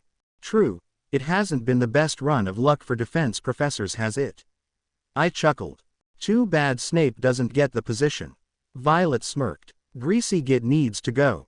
It isn't Snape's fault that we lowly students need to breath, V. I smiled. I feel it only fair that we lose house points because of it. Violet started laughing, remembering how I had indeed lost Hufflepuff 10 points for breathing too loudly in my first potions class of the new year. Of course, the other 20 I lost because I started breathing even louder may have been earned. We were broken from our conversation when Lupin finally entered the room. He smiled vaguely and placed his tatty old briefcase on the teacher's desk. He was as shabby as ever but looked healthier than he had on the train, as though he had had a few square meals. Good afternoon, he said. Would you please put all your books back into your bags? Today's lesson will be practical. You will need only your wands. A few curious looks were exchanged as the class put away their books. They had never had a practical defense against the dark arts class before. The Gryffindors and Slytherins had only had that experience when Lockhart had released a cage full of pixies loose to disastrous effect. Right then, said Professor Lupin, when everyone was ready. If you'd follow me. Puzzled but interested, the class got to its feet and followed Professor Lupin out of the classroom. He led them along the deserted corridor and around a corner, where the first thing they saw was Peeves the poltergeist. He was currently trying to pry a painting loose from the wall. Peeves didn't look up until Professor Lupin was merely feet away. "Care for a repeat of yesterday, Peeves?" Lupin asked with a raised eyebrow, causing Peeves to blow a raspberry and fly through the ceiling, abandoning the portrait. "Wonder what he did to make Peeves fearful of him?" Violet asked curiously. "No idea. I told her as we set off again." He led us down a second corridor and stopped, right outside of the staffroom door. "Inside, please," said Lupin, opening the door and standing back. The staffroom, a long, paneled room full of old, mismatched chairs, and was empty. "Now, then," said Lupin, beckoning the class toward the end of the room, shutting the door behind him. There was nothing but an old wardrobe where the teachers kept their spare robes. As Professor Lupin went to stand next to it, the wardrobe gave a sudden wobble, banging off the wall. "Nothing to worry about," said Professor Lupin calmly as a few people had jumped backward in alarm. "There's only a boggart in there." Most people seemed to feel that this was something to worry about. Hannah Abbott gave Professor Lupin a look of pure terror, and Justin Finch Fletchley eyed the now rattling doorknob apprehensively.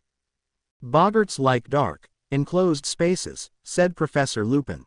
"Wardrobes, the gap beneath beds, the cupboards under sinks. I've even met one that had lodged itself in a grandfather clock. This one moved in 2 days ago, and I asked the headmaster if the staff would leave it to give my third years some practice. So, the first question we must ask ourselves is, what is a boggart?" Susan put her hand up. "It's a shapeshifter," she said. "It can take the shape of whatever it thinks will frighten us most." "Absolutely correct, Miss Bones," said Professor Lupin. "So the boggart sitting in the darkness within has not yet assumed a form. He does not yet know what will frighten the person on the other side of the door.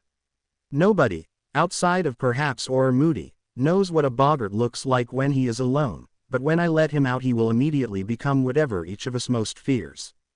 This means," Professor Lupin continued, "that we have a huge advantage over the boggart before we begin. Have you spotted it, Harry? Because there are so many of us, it will not know what shape it should be." "Precisely," he smiled. "It's always best to have company when you're dealing with a boggart. He becomes confused. What should he become? A headless corpse or a flesh-eating slug? I once saw a boggart make that very mistake. He tried to frighten 2 people at once and turned himself into a half-slug. Not remotely frightening. The charm that repels a boggart is simple, yet requires force of mind. You see, the thing that really finishes a boggart is laughter. What you need to do is force it to assume a shape that you find amusing. We will practice the charm without wands first. After me, please. Ridiculous. Ridiculous, said the class together. Good, said Professor Lupin. Very good, but that was the easy part. You see, the words alone are not enough, you will have to visualize the transformation. Now, let's all line up, shall we? The wardrobe shook again, as the class all lined up. I had Wayne directly in front of me. Before we begin, I would like all of you to take a moment now to think of the thing that scares you most, and imagine how you might force it to look comical. The room went quiet. I couldn't help but think about what exactly my own boggart would look like. The thought of Voldemort first popped into my head, but it was dismissed as the thought of the Dementor returned to my mind. I wasn't convinced that the Dementor would be it either. Granted, they were fearsome. I had still survived it thanks to Violet. Violet. Thoughts of something happening to her started to creep into my mind, and suddenly I wasn't quite looking forward to my turn any longer. Everyone ready? Said Professor Lupin. I felt a small lurch of worry, not feeling entirely ready for what I feared I would see. Padma, we're going to back away. The professor spoke again to the nervous-looking Ravenclaw, who looked as if she didn't like being first in line. Let you have the clear field, all right. I'll call the next person forward. Everyone back, now, so Padma can get a clear shot. The class retreated, backed against the walls, leaving Padma alone beside the wardrobe. She looked pale and frightened, but she was still holding her wand ready. On the count of 3, said Professor Lupin, who was pointing his own wand at the handle of the wardrobe. 1, 2, 3. A jet of sparks shot from the end of his wand and hit the doorknob, and the door burst open. I barely even noticed the extremely large snake that slithered out of the cupboard. I was furiously trying to think of what I was going to do when it was my turn. I was almost positive that it would involve something happening to Violet, but nobody knew who she was and would undoubtedly raise an eyebrow or two. Finally it was my turn to go next. Lupin looked like was hesitant when he turned towards me, as if he might not let me have a turn, but said nothing in the end. With an outward calm, that I was in no way feeling on the inside, I took a step forward and towards the boggart. Time almost seemed to slow down as the dragon boggart stopped hopping around like a bunny and made eye contact with me, instantly starting to shift its features to match my fears. The boggart started to morph and swirl, growing small and lower towards the ground, before transforming into two shapes laying on the ground. It took me a second to overcome the shock of there being two shapes instead of one. I could have almost expected to see Violet sprawled out on the ground, her lifeless amethyst eyes staring blankly back at me. What I honestly didn't expect was to see Daphne's blonde hair and lifeless icy blue eyes laying beside her. I was so caught off guard that I forgot I was in a class surrounded by other students as I pondered this. I had already known that Daphne was an important person in my life, it being even more reinforced after the incident in the chamber. I hadn't counted on the fact that she had become almost just as important in my life as Violet. It was a confusing situation that I knew was going to cause me quite a few headaches in the future. I decided that the future was the best place for this new information, and I pushed it to the back of my mind as Lupin came and took care of the boggart, locking it back into the cupboard. I just snapped back to reality as Lupin addressed me to stay behind, having already dismissed the rest of the class seconds before. "You wished to see me, Professor?" I asked the moment the last student had left the teacher's lounge. Yes. Not to worry, Harry, you're not in any trouble," the graying man smiled. "I merely wanted to see how you were holding up after the incident on the train." "Thank you for your concern, Professor." I nodded to him, remembering that I had wanted to talk to him about the train incident to begin with. "I was hoping, actually, that you might be able to teach me the spell you used on the train to drive the Dementor off." "The Patronus charm," the defense professor answered. "Sadly, witches and wizards twice your age are unable to use such a spell. It is very likely the hardest charm there is to learn." I couldn't help the frown that sneaked its way on my face. I wasn't going to give up without at least a fight though. "Is there not anything you can do, Professor?" I asked with a fake pleading in my voice. You never know when another run-in with a Dementor could happen, and I would hate to be caught unaware. Professor Lupin sighed before smiling wistfully. "I am sure you hear often how much like your father you appear. In that moment, however, you sounded so very much like Lily. Right down to the fake desperation and worst-case excuse." Lupin smiled harder before shaking his head in disbelief before walking to an open desk and pulling out a quill and piece of parchment. "Your mother also had a thirst for knowledge, and was quite talented in charms and potions as well," he said as he finished writing. "Take this note to the library and Madame Pants will be able to retrieve the mentioned book from the restricted section for you. I ask you just to be careful practicing that spell. It can be quite draining at first." "I will, thank you, Professor," I answered him with a large smile on my face. "Did you know my mother well?" "Some." He smiled sadly. "It was your father I knew better. He was one of my best friends during school. It took me quite a while to get over their deaths. I hadn't had a chance to talk much about my parents with anyone who knew them." Seeing the chance to ask a few of the questions that had been bugging me over the last couple years, I spoke. "Professor, if my parents were hiding from Voldemort, why didn't they just use themselves as the secret keeper?" Professor Lupin was quiet for a few seconds, and I could have sworn I saw a small tear leak out from the corner of his eye before he answered softly. "Your father trusted Black with his life. In the end it wasn't just his that was taken. If you will excuse me, Harry, I must go and prepare my next class." I followed him from the teacher's lounge with my thoughts on the new information I had received. From all I had read on the charm, it was common practice for those in hiding to not be the secret keeper of their own hiding place. After all, it makes it hard to contact them in case of an emergency if nobody is able to get into contact with them. But most people in history haven't had Voldemort after them. One of my parents could have been the secret keeper and given the location to someone like Dumbledore so that they could be found in an emergency. I sighed, guessed that those were answers that I wouldn't receive answers for until I met up with my parents again one day in the future. Besides, I had bigger things to worry about short term anyhow. Like my upcoming date with Daphne that I had been forced to schedule on Halloween, lest she have my head. At least you know the most important thing in life, Harry. Violet chuckled. Keeping a woman happy. More like most impossible thing in life. I muttered with a small smirk as Violet laughed. It hadn't taken long for Halloween I managed its way along. It was almost hard to believe that 2 months had almost passed by so far. My lessons with Dumbledore continued on weekly, progress on my pensive having made significant leaps and bounds. It had taken over a month to carve each of the runic seals on the inside of the basin, each one having to be perfectly drawn into the surface. I shuddered to think how long it would take to do the outer seals as they were supposedly harder than the inner ones to do. Thankfully, we still had almost 3 months until the inside was finished being attuned.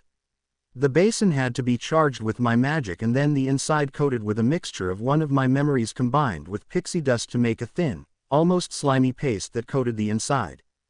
It would be near the end of January before that process was complete.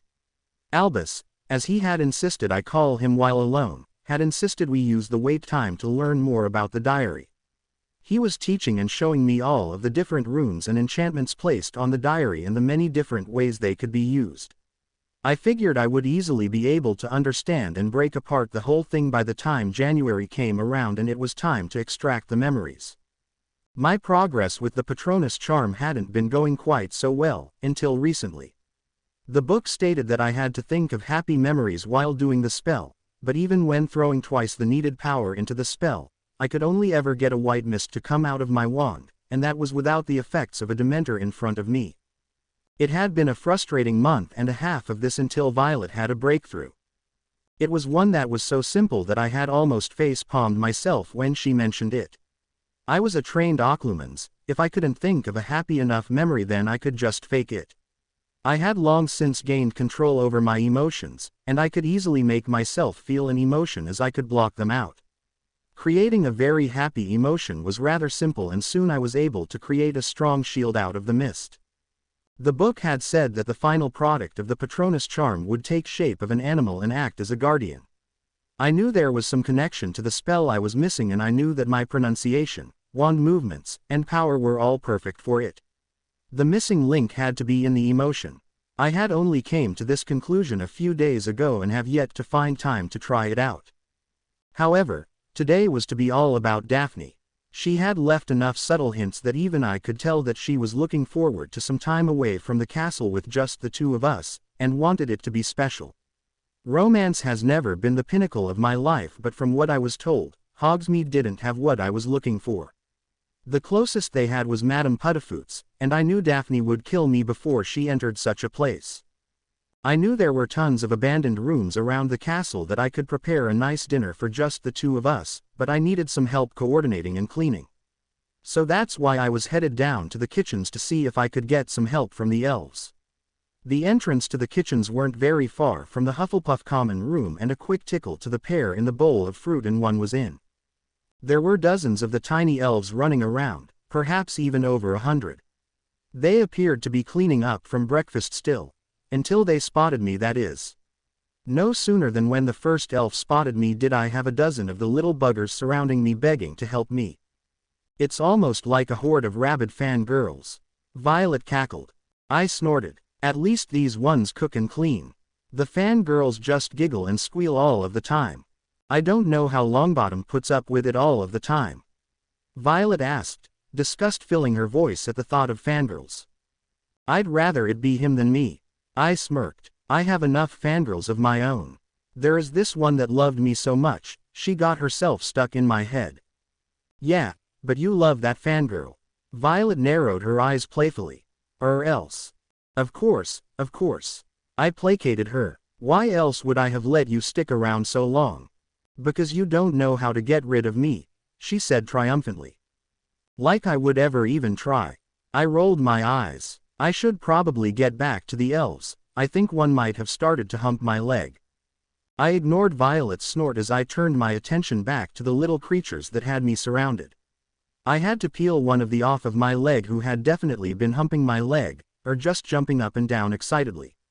Honestly, it was too close of a call for me to take any chances.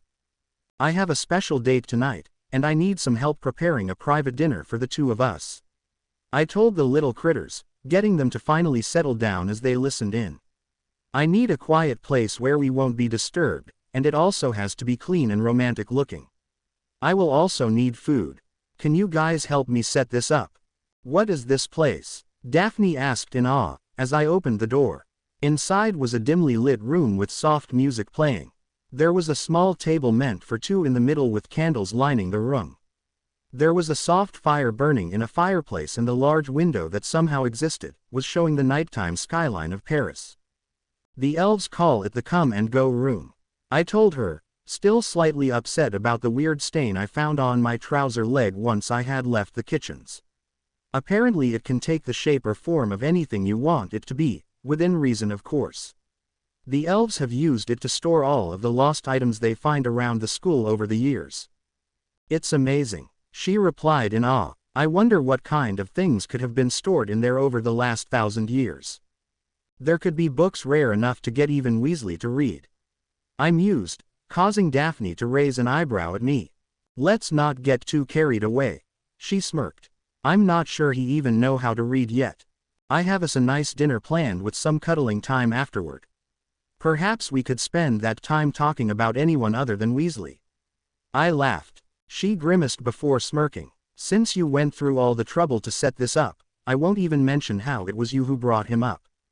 I grinned at her before steering her towards the table, glad to be away from the rest of the school. They were all downstairs celebrating the death of Voldemort. I was upstairs keeping myself from mourning the loss of my parents by spending the evening with the two people I cared more about than any others. Of course, even the best things in life must come to an end. Our snogging time on the comfortable black leather sofa was no different. It ended when a frightened little house elf popped in with a message. Headmaster Dumbledore and rest of teachers be looking for yous, the frightened little thing squeaked out. They be saying that bad man Black be breaking into the castle and all students be spending the night in the Great Hall, sir. I frowned. So Sirius Black has broken in. You think that perhaps he really is looking for you or Longbottom? Violet asked. It seems to be more likely than it did yesterday, I admitted before turning to the nervous little elf. What is your name? I asked. I is Twink, sir. The she replied. I cast a quick glance at a nervous-looking Daphne. It was highly doubtful that Black was still in the castle, but even on the small chance he was, I wouldn't take a chance of getting Daphne hurt. Twink, could you please inform Albus where we are, and that we are safe and will remain here for the rest of the night? I asked the elf. I knew that Snape would have an aneurysm when he heard, but I knew Dumbledore would just let it slide without any serious punishment. Yes, sir, the little elf squeaked. Yous be staying inside and have room lock the door, she demanded. Of course, I chuckled as the little elf popped away. Was this all part of your elaborate plan to get me to spend the night with you? Daphne smirked, arching an eyebrow at me. Would it work if I were to try it in the future? I joked with a grin. That depends on how much I enjoy it. Daphne smiled as she grabbed my hand. A large comfortable bed appeared in the corner. Now come on, I wasn't finished snogging you. So how were your holidays? Wayne asked as the train began to move. It was Daphne that answered him first. You guys will never guess what happened, she exclaimed excitedly. You're right, Tracy exclaimed playfully, falsely copying Daphne's happiness before putting on a bored voice. So why don't you just go ahead and tell us? I couldn't help but chuckle along with Wayne as Daphne scowled playfully at her. She wasn't going to let her good mood be ruined that quickly, however. So Harry bought us, Mum, Dad, and Astoria tickets on a Muggle cruise ship. It followed the same route that a huge Muggle ship named the Titanic used before it sank to the bottom of the ocean. I've heard about that, Wayne cut in. I've got an aunt that went in just recently to audition for a part in a movie that they are going to be making about the Titanic. It is supposed to be a few years yet before it is finished though. Guys, what is a movie? Tracy asked with a confused look on her face. I couldn't help but snort at the wizarding world's lack of knowledge of the Muggle world. I'm sure it will come back to bite them in the ass one day. Violet spoke up. It will certainly work against them if the Muggles ever discover our world and start to hunt us down again. I agreed. It's like a magical picture but with sound, and it tells a story. Daphne explained, having already asked me the same question over the holidays. Muggle movies are usually a couple of hours long though, instead of just a few seconds. Wow, that sounds so cool, Tracy said, whispering in her amazement. Can we go see one over summer? Sure. Now back to my story. Daphne glared at her. Actually, I think I'll let Harry finish it. She smiled at me before tucking herself under my arm and settling in. I shook my head at her display before beginning. So, roughly 200 years ago, right after the French Revolution, King Louis XVI of France took the most beautiful blue diamond and cut it into a heart shape, fitting it into a beautiful and very expensive necklace nicknamed the Heart of the Ocean. Kaladin Hockley, the wealthy Muggle son of an American steel tycoon, purchased the necklace for his, then, fiancée Rose. Where did you possibly learn all of that from? Wayne asked incredulously. I spent a lot of time in the library growing up. I deadpanned, having no friends had left with a never-ending supply of time for hiding in the library. Anyhow, the legend picked up fame after the wreckage of the Titanic was finally discovered 8 years ago, which is why I read about it. So what happened to the necklace? Tracy asked, her curiosity piqued. Did they find it with the wreckage? If you would listen and not interrupt, you may even find out. I laughed. So, Rose was one of the few survivors of the wreckage, and when asked she told reporters that she had already thrown it into the ocean prior to the ship even sinking. If I remember correctly, I think that is the story that they are going to be basing the future movie off of, but I am not 100% sure. So it's lost forever then? Wayne asked, looking obviously confused as to why we would even be talking about a necklace that was lost to the world.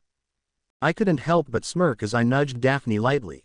She fumbled with the hem of her shirt before her fingers finally found purchase with a beautiful silver chain that had previously sat hidden around her neck. She gently fished it from underneath her shirt. Wow, Tracy exclaimed breathlessly. It's beautiful. The blue diamond heart was about the size of a galleon and set in a simple, yet elegant, silver heart-shaped band, all held together by the elegant silver chain. How in the hell did you even find a necklace at the bottom of the ocean is what I want to know. Wayne asked incredulously. I couldn't help but laugh out loud at him. It was actually very simple, to be honest. I just used a point me spell to determine when we were passing over the closest point in our route to where the necklace lay, and then used a summoning charm on it. As it turns out, most of the ocean isn't governed by any magical government, and it isn't monitored for underage magic. A summoning charm, Wayne choked. The necklace had to be at least 2 miles down. Not to mention there is no way you just happened to pass right over top of it. It was an overpowered summoning charm. I half-asked, half told him. He slept for almost 12 hours afterward. Daphne laughed, ratting me out. Well, I think it's the most romantic thing ever. Trace swooned. Not quite as romantic as dedicating your life to giving someone a body, but it is up there. Violet beamed at me. I'll feel better about that when I actually complete it. I told her, sorrow in my voice, that I had yet to get her a body. I love you, and I will even if I never get a body, she replied softly, emotion filling my head from her. I love you too, V. I always will, you know that. I replied solemnly. I know, but you still have to get me an awesome necklace like the one Daphne got, she answered playfully, lightening the mood once more. Hey, I'm just glad that magic can clean and repair almost anything, or she would still have a crusty piece of junk. I chuckled. 80 years underwater certainly didn't do that necklace any favors, she agreed. That was no joke. I grimaced. It took me over an hour to fix the damn thing. So when do you think Wayne will finally ask Tracy out? She asked, changing the subject. He is a guy, so I have no clue. I smirked. But we still have hours before Hogsmeade comes in sight, so let's see if we can't help speed him along. Come in, Harry. Albus greeted me as I entered his office. It was almost the end of January, and after dinner the headmaster had asked me to stay behind to work on the next part of the pensieve while Daphne had gone to hang out with Tracy and Wayne, who looked to soon become an item. "Enjoy your meal, my boy. It was as splendid as always, sir," I told him, knowing there were never many complaints about the elves' cooking. It might be nice to one day have an elf of my own. "Indeed it is." The old man smiled at me. "Believe it or not, your family has had elves for generations. Sadly, I am not sure as to what has happened to them. The Potter's ancestral home is much like the Blacks' and other old families. That is to say, hard to find and even harder to gain entrance to. If my parents had access to a location that's secure, why would they even bother with the cottage in Godric's Hollow?" I asked curiously. "Your grandparents had died a few years previously, and your father had yet to bring himself to return to the home that would hold now haunting memories of them." He smiled sadly before getting from his chair and leading me over towards our workstation, petting Fox on the head briefly as he strode past him. "Perhaps we should move on from such things. I am sure you, as well as I, would rather not visit old ghosts." "No, it does not do to dwell on dreams and forget to live." I smiled sadly towards him. "I am pleased that you remembered, my boy." Albus beamed. "It is not often that words of wisdom are taken for what they are. I have often tried to pass advice on to those who would listen. Sadly I am, more often than not, mistaken for a crackpot old fool, as some would say." "Good advice is always welcomed with me, sir," I replied. "They often have a way of keeping us from repeating the mistakes of those before us." "Indeed they do, Harry. Indeed they do," he nodded sagely. "Now, I have taken the liberty to draw out the standard set of runes required, as well as instructions on how to once again tweak them to fit you. I shall be here to watch over you, but I am curious to see how much of our last lesson has stuck with you." "I have been studying them constantly," I told him truthfully. "I'm sure the hard part will be etching them into the basin." "I do believe you are correct," he smirked. "Thankfully it will be your youthful hands doing the work and not these old tired bones." "How has work with the diary been coming along, sir?" I asked curiously as I began scribbling formulas and using them to tweak the runes that would be etched on the outside of the basin over the next month. "Quite well actually." He smiled happily. "I believe by the time March rolls around, and we are finished with the pensieve, we should be able to extract the memories within and deposit them to begin their retuning." "That's wonderful, sir," I replied, happy that progress was being made without any major hiccups. "How long before they are ready to be absorbed?"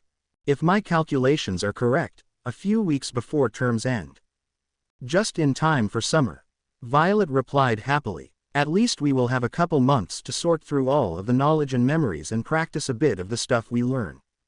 Which would give us 2 years to kill Tom before we take our OWLs." I mentally smiled. "Then if we choose, we won't even have to come back and we can leave and be together and do whatever we want. I'm pretty sure I know a certain witch that might castrate you if you left without her." Violet laughed. "I didn't say that we were going to leave, just that we could." I amended. "Whipped," she muttered with a smirk. "Wait until I get you out of my head," I playfully threatened. "Perhaps I'll give you a whipping of your own." "Ooh," she squealed. "Have I been a bad girl? Are you going to punish me, sir?" Dumbledore smirked at me knowingly, with a smile, when I nearly choked to death on my own spit. "Devilish minx. Don't you forget it, either." "You all right, my boy?" Albus asked playfully. "Whatever it was seems to have caused you to ruin the rune of Iowa," he smirked. "Fine, thanks Albus, you old goat," I muttered with a slight tint to my cheeks as I began to rewrite the rune. I just hoped to finish writing the rest of them before midnight. "Good morning, Harry," Daphne greeted me with a key as she stepped out of her common room door. "I have good news and slightly bad news. Which would you like first?" "I'd prefer to start the day off with the good news, I suppose," I said as I raised an eyebrow in curiosity. "So, last night, Wayne finally asked Tracy out," she said a bit too loudly, drawing the attention of a pair of sixth-year girls walking in front of us. "About bloody time," I chuckled. "Now hopefully he will keep her mouth focused on something other than talking all of the time." "Don't be mean," She swatted at my arm playfully as she started to grin. Even if you were right for once. I'm usually almost always right. I scoffed. So tell me, what is the bad news? I only said it was slightly bad news. She pouted. Wayne and Tracy decided to go to the Quidditch game together, and Tracy is making me go with her. You do realize it is a monsoon out there today, right? I asked her incredulously. It was one of those, once every few years kind of storms. It was sure to be a miserable time. That's why I want you to go with me, she said cheerfully. First, you can cuddle with me to keep me warm, and second, you can cast some kind of magic to keep the rain away from us. I had actually planned on working on the Patronus charm some more. I was getting closer and closer, I could just feel it. There was just something I was missing, something key, and I was sure it would end up being a simple solution. She saw my hesitation and started to give me a sad puppy dog look, and I couldn't help but sigh in grim resignation that I was going to be having a rough go at it this morning. I guess I should at least enjoy one Quidditch game before I finish school. I beeped. You owe me one big time, you know that, right? I know. She beamed at me before leaning in towards me. We can sleep in the room of requirement tonight, and I might even forget my pajama top and bottoms, she whispered saucily in my ear. Let's get to breakfast, I said loudly, causing the same pair of sixth-year girls to jump in fright. We will need to finish early if we are to get the good seats. Violet and Daphne both started laughing at my exuberance. It wasn't very often that I got hyperactive over something, but girls had been looking more and more enticing to me the last month or so, and I had recently discovered the fact that Daphne was developing quite the amazing body, and I couldn't help but feel a bit excited about tonight. So what could possibly make you want to watch this game, Wayne? I asked incredulously as we began to fight our way through the howling winds and torrential rain. And how the hell did you convince Tracy to come with you? The wind was so strong that we all staggered sideways as we walked from the castle towards the pitch.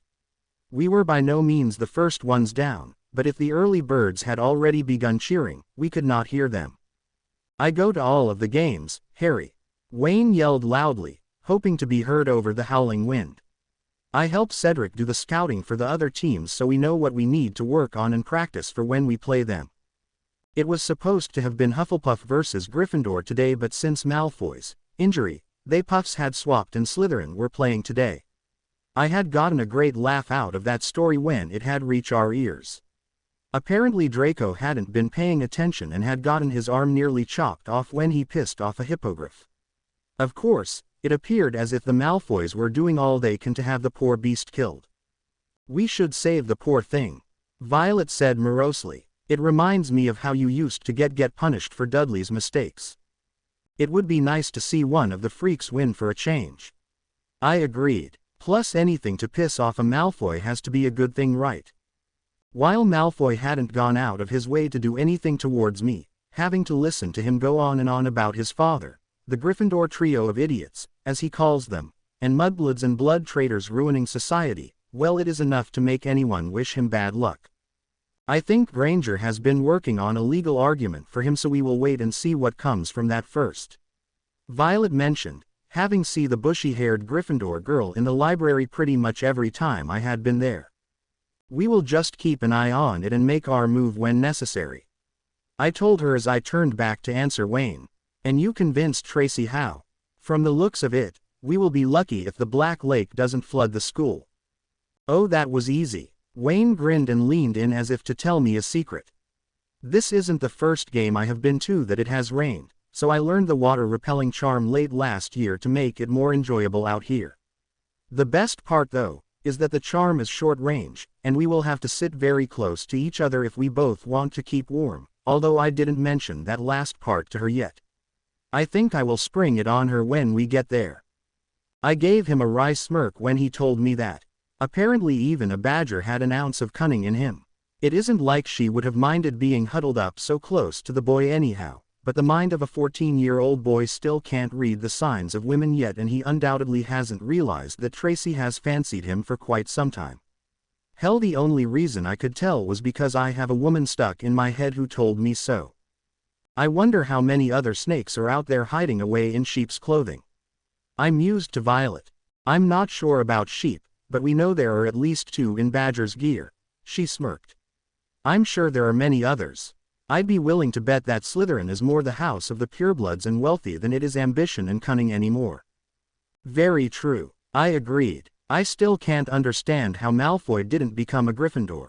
Not an ounce of cunning in that boy's head when it comes to tact and discretion. He is nearly as bad as Weasley. He is just lucky it is always Snape that seems to break up their arguments, and he would rather wash his hair than take points from a Slytherin. I'm just grateful that with Black on the loose, and the uncertainty if he is coming after you or Longbottom, they have been concentrating on that and leaving us alone for once. She had a point. I had yet to even be confronted by the trio in months. Perhaps they were growing up finally. Although, it was more likely they were just scared of the threat from Black and were holed up somewhere preparing Longbottom for a fight.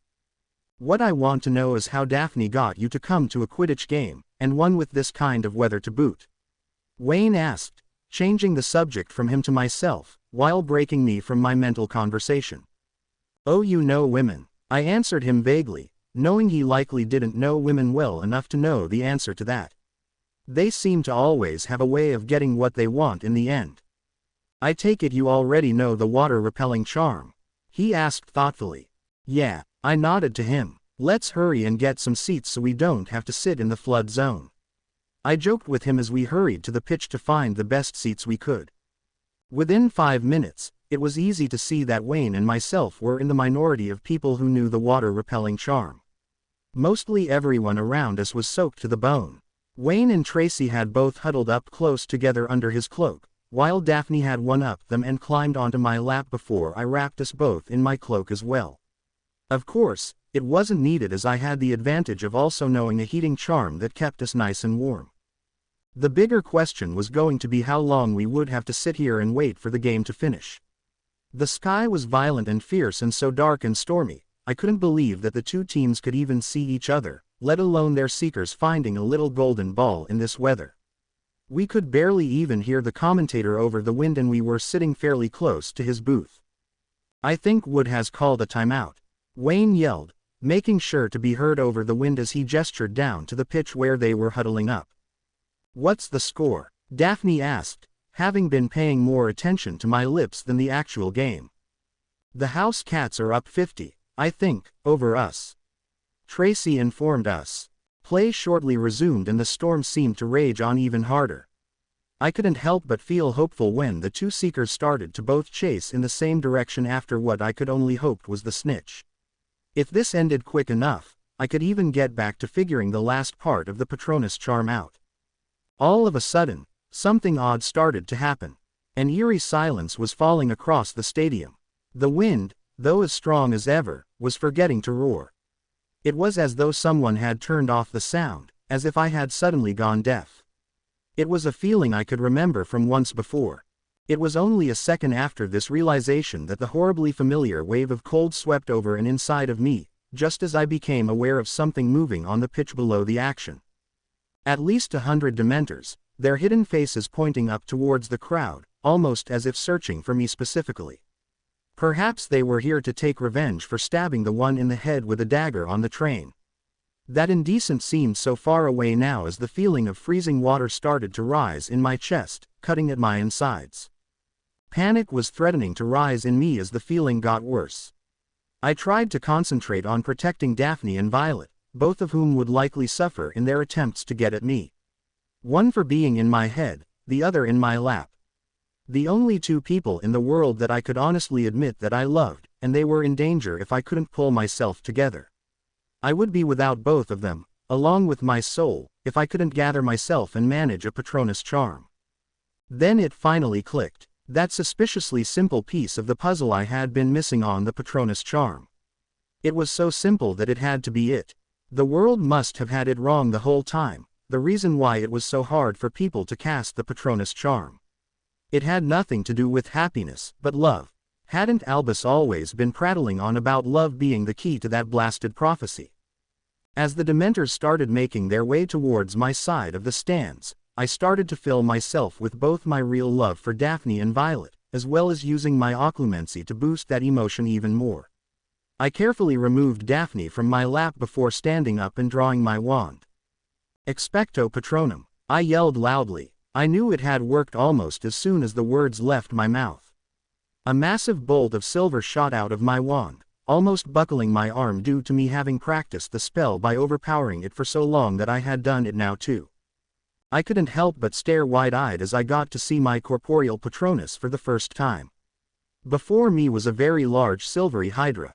It was an animal almost mythical even to the wizarding world. The last one had supposedly been destroyed well before Hogwarts was even built. It only took me a few seconds, and a small prompting from Violet, to get over my shock and get to work. Attack them. Destroy them all. I yelled furiously towards the serpentine Patronus, not even realizing I had slipped into Parseltongue. I was angry at the Dementors. Angry for how they affected me, angry for them coming after me again, and angry as hell because they had endangered the two people I loved while doing so. The Hydra let out an ear-splitting roar before charging the field. His roar was cancelled out by the unholy shriek that filled the air as it made contact with the Dementors. Just as I discovered that a Hydra Patronus can shoot silvery beams out of its mouth, similar to a real Hydra, did another silvery animal come flying in to help me. The moment I noticed it was a silvery phoenix, I knew whose it was. I quickly turned my head towards where I knew Albus to be sitting, and was happy to note that he looked almost as pissed as I did. The Dementors were still giving off an ear-splitting death cry as they scrambled over each other trying to make their escape from the stadium. By the time they had all retreated, I was exhausted from having been overpowering an already draining spell for the last 5 minutes. I was still looking towards the headmaster when he caught my eye and gave me a small grin before nodding his head slightly towards the castle, letting me know to meet him in his office. I gave him a small nod back before turning my attention back to Daphne and our friends as I cancelled the spell, letting the Hydra fade out. You finally figured it out. Daphne screamed at me in delight as she jumped into my arms and started to attack my lips ferociously. You and Violet were the key. I whispered in her ear. You know how I feel about Violet, but I want you to know. I paused before pulling back to look her in the eyes. I love you too, Daph. No matter what happens in the future, I want you to always know that much is true. It almost looked as if she had started to cry, but as the magic of the repelling charm had been destroyed when I had started channeling so much power through me for that Patronus charm, we were both already soaking wet, so I couldn't tell if it was rain or tears. I love you too, Harry. She gave a half sob before jumping back at my lips, trying to mold herself to my body. I have to go and speak to Dumbledore, I told her a few moments later as we broke apart. I know, she replied. I saw him gesturing to you earlier. I'll see you tonight in the room. I'm going to have a surprise for you then. I can't wait, I told her, giving her one more large key before quickly making my way towards the castle. Ah, Harry, Albus greeted me as I tiredly took my customary seat in front of his desk. Pardon me if I sound frank, but you look absolutely dreadful, my boy. I couldn't help but snort tiredly at his attempt at humor. I see you don't look any worse than normal. What's your secret? For one, I have mastered that particular spell quite a few years ago and thus know the proper amount of magic to cast it with. Here the headmaster adopted a small smirk before continuing. Secondly, I find that old and decrepit oft times share a similar look with absolutely dreadful, and me being tired can therefore usually go unnoticed. Even as tired as I was, I still couldn't stop myself from laughing at the old monk's humor. Are you sure the others haven't gotten it correct, and that you really are off your rocker? Albus' grin widened. I am quite certain, my boy, but then again, if I have gone senile, I don't believe I would know it, now would I? So what has you in such high spirits, Albus? I asked curiously. It was literally only like 20 minutes ago that the Quidditch pitch was being overrun by Dementors. Very true, but you drove them away now, didn't you, my boy? He said cheerfully. No need to be sad or anything over my yearly struggles against death. I said sarcastically. I would almost think you find it entertaining.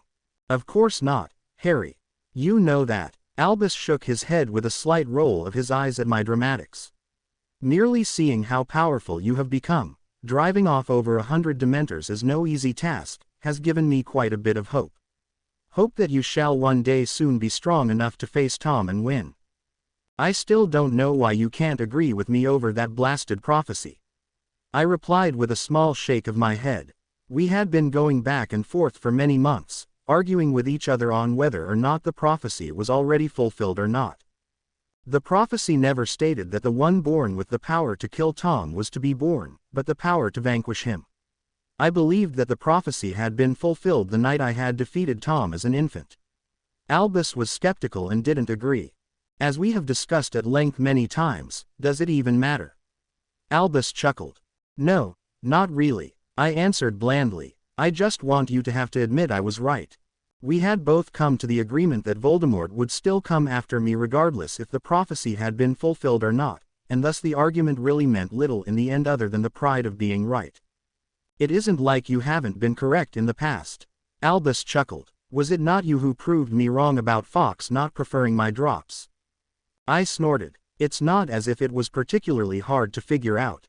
The poor bird was squawking its head off as you practically tried to force-feed it one. Yes, thank you for reminding me of that. Albus lightly glared at me. Perhaps he didn't like the reminder of the present Fox had left on his shoulder in retaliation. Perhaps you should head to the kitchens and grab an early lunch and perhaps a nap. You look ready to pass out, my boy. Catching on to his dismissal, I nodded my head and bid him goodbye. Besides, I could probably use the nap if I was to have energy for my time with Daphne tonight. The later in the day it became, the more and more nervous I was starting to feel about tonight. Daphne and I had slept in the same bed at least once a week since our first time doing so, even going so far as some getting playful with each other, but neither of us had seen the other one completely naked. It was something that seemed so trivial on the outside, yet somehow made me so nervous on the inside. With me and Violet it had always been one-sided towards her and almost second-hand nature. With Daphne it was an entirely new experience and I didn't know what to expect. I had taken Albus' advice and indeed slept for a couple of hours after lunch, so at least I wasn't dragging my feet from exhaustion still. With my palms slightly sweaty, I walked past the door 3 times, thinking of the bedroom Daphne and I always shared, knowing from the Marauder's map that she had already headed there almost 20 minutes ago. Daphne was sitting on the end of the bed when I walked in, with the lights down low. The only light in the room was from the roaring fire that was going in the fireplace. I slowly made my way over to the bed with her, trying to ease the nervousness that was clearly matched by the look on Daphne's face. "Hi, Harry," she said, her nervousness seeping into her voice. "Hey," I answered lamely. "You nervous too?" She nodded her head. "I've been thinking about what you said earlier today," she began. "I know you did, but I have to ask. Did you really mean it?" Knowing that she was referring to when I told her I loved her, I spoke. "Without a doubt. I don't know what the future will bring, but I do know that much." She nodded her head, more to herself than to me. "I think about it all of the time, you know. The future." She was looking at the floor, almost as if she would lose her nerve if she broke her contact with it. "I worry about you all the time. With Black and Voldemort both after you, I always see them somehow killing you when I sleep. It scares me." "You don't have to be scared, Daph." I tried to placate her, knowing it wasn't something I could promise her with certainty. "Yes, I do," she replied with conviction. "We don't know the future, and we are both just school children. How anyone could expect so much of you makes me just want to scream at times. I may not know what the future will hold any more than Trelawney does, but I do know one thing. Now more than ever, I love you too. I think I have for a while now, and while we can't be for sure what the future holds, we can control the here and now. I want my first time being intimate with someone to be with you. Preferably with only you forever, but I will settle for tonight for right now." I closed the gap between us and gently grabbed her on both sides of her face, turning her head so that her eyes were facing mine. "You sure about this? You don't have to be pressured into something you're uncomfortable with because you are scared, Daph." "I'm sure, Harry. I don't want to look back in the future and regret not doing it," she pleaded with her eyes. "Just be gentle with me. The older girls say it hurts a bit the first time." "I'll always be gentle with you, Daph," I replied, gently keying her lips as I unbuttoned her nightgown and slid it away from her shoulders. She followed it up by sliding her pajama shorts off and slid her feet out of them. She blushed as I looked down to take in her almost nude body. She had already started to develop beeps the size of small apples, and her hips had started to curve out as had her rear. Overall, she looked perfect. I whispered the last part out loud. She started attacking my lips as we worked together to strip the rest of the clothes from both of our bodies in a frenzy. The rest of our night may have been filled with clumsiness, slight pain, and the joys of passion and discovery, but more than anything, it was filled with two people who were certain about their love for each other. "Did you hear?" Tracy asked as Daphne and I sat down for a Sunday morning breakfast. It had been a couple of months since we had shared that special moment together in the room of requirement, and we had both made sure that we spent each of our Saturday nights together. Only a couple of times had we gone as far as we had on that night, but most nights we spent just holding each other closely while we slept. "They say that Sirius Black managed to get into the castle again," Wayne answered after I gave him a negative shake of my head. "Broke into the Gryffindor dorms and everything. Weasley hasn't stopped talking about how he woke up to find Black standing over him with a huge knife and a crazed look on his face." "Weasley," I deadpanned. "Black went after, not Longbottom or I, but Weasley." Daphne snorted at the ridiculousness of it as Tracy spoke up. "I don't think he was going after Weasley. He was probably going after Longbottom and was searching bed to find him. Weasley probably just woke up before Black found the right bed." "So?" I asked, admittedly curious. "Did they catch him?" "Apparently, as soon as Weasley woke up, he started screaming and scared Black off." Wayne continued. "He disappeared by the time the professors showed up. Why wouldn't he just kill Weasley, and then the rest of the occupants in the room?" Daphne asked. "He could have been done with it in a matter of minutes and still had time to get away. I'm more concerned with the fact he is able to come and go so freely into the most secure place in Britain." I mused out loud. Perhaps I should just be thankful that he seems to be after Longbottom and not myself. "Well, their theory that he still doesn't know you're not a Gryffindor like your parents hasn't been thrown out according to the rumor mill." Tracy laughed, earning a glare from Daphne. "I think the Weasley twins even had a bet going before last night. Not sure if they are going to continue it now that Black came so close to deciding a winner." I snorted. "Sounds like the twins. You think they would let me place a bet on myself? At least I win no matter what," I joked, causing Daphne's glare to switch from Tracy to me. "So have you guys started studying for the end-of-year exams yet?" Wayne asked, changing the subject. "I hear Granger started nearly 2 months ago," Tracy said with disbelief. "She still won't do better than Harry." Daphne smirked at me. "That is unless he doesn't ever start to actually study." "Hey," I protested, causing the other three to laugh. "I've been busy. Besides, it's not like any of it is exceedingly difficult. I am sure I will do just fine." "Speak for yourself," Wayne grumbled. "I still haven't mastered Eglamour's third principle in Transfiguration. I mean, what the hell does the density of an inanimate object matter if you're transfiguring it into another inanimate object? It's not like it's alive or anything. It has to do with the structure and makeup of the final product. If you don't take the density into account during the transformation, you will end up with faults and stress fractures in the item you changed it into, and it will leave it susceptible to breaking down later. You don't want to be sitting on a couch when it." I paused in my explanation when I noticed the other three looking at me as if I had grown a second head. "What? You sounded almost like Granger there." Tracy laughed as I cringed at her comparison. "See if I help you guys out anymore," I grumbled as they continued to laugh at my expense. "So did you read the paper yesterday?" "Not thoroughly." "Why?" Wayne asked. "Something happened. It wasn't front-page news of anything, but it seems that Malfoy managed to win his case, and that Hippogriff is going to be executed." "Come in, my boy," I called with the best fake grandfatherly voice I could muster.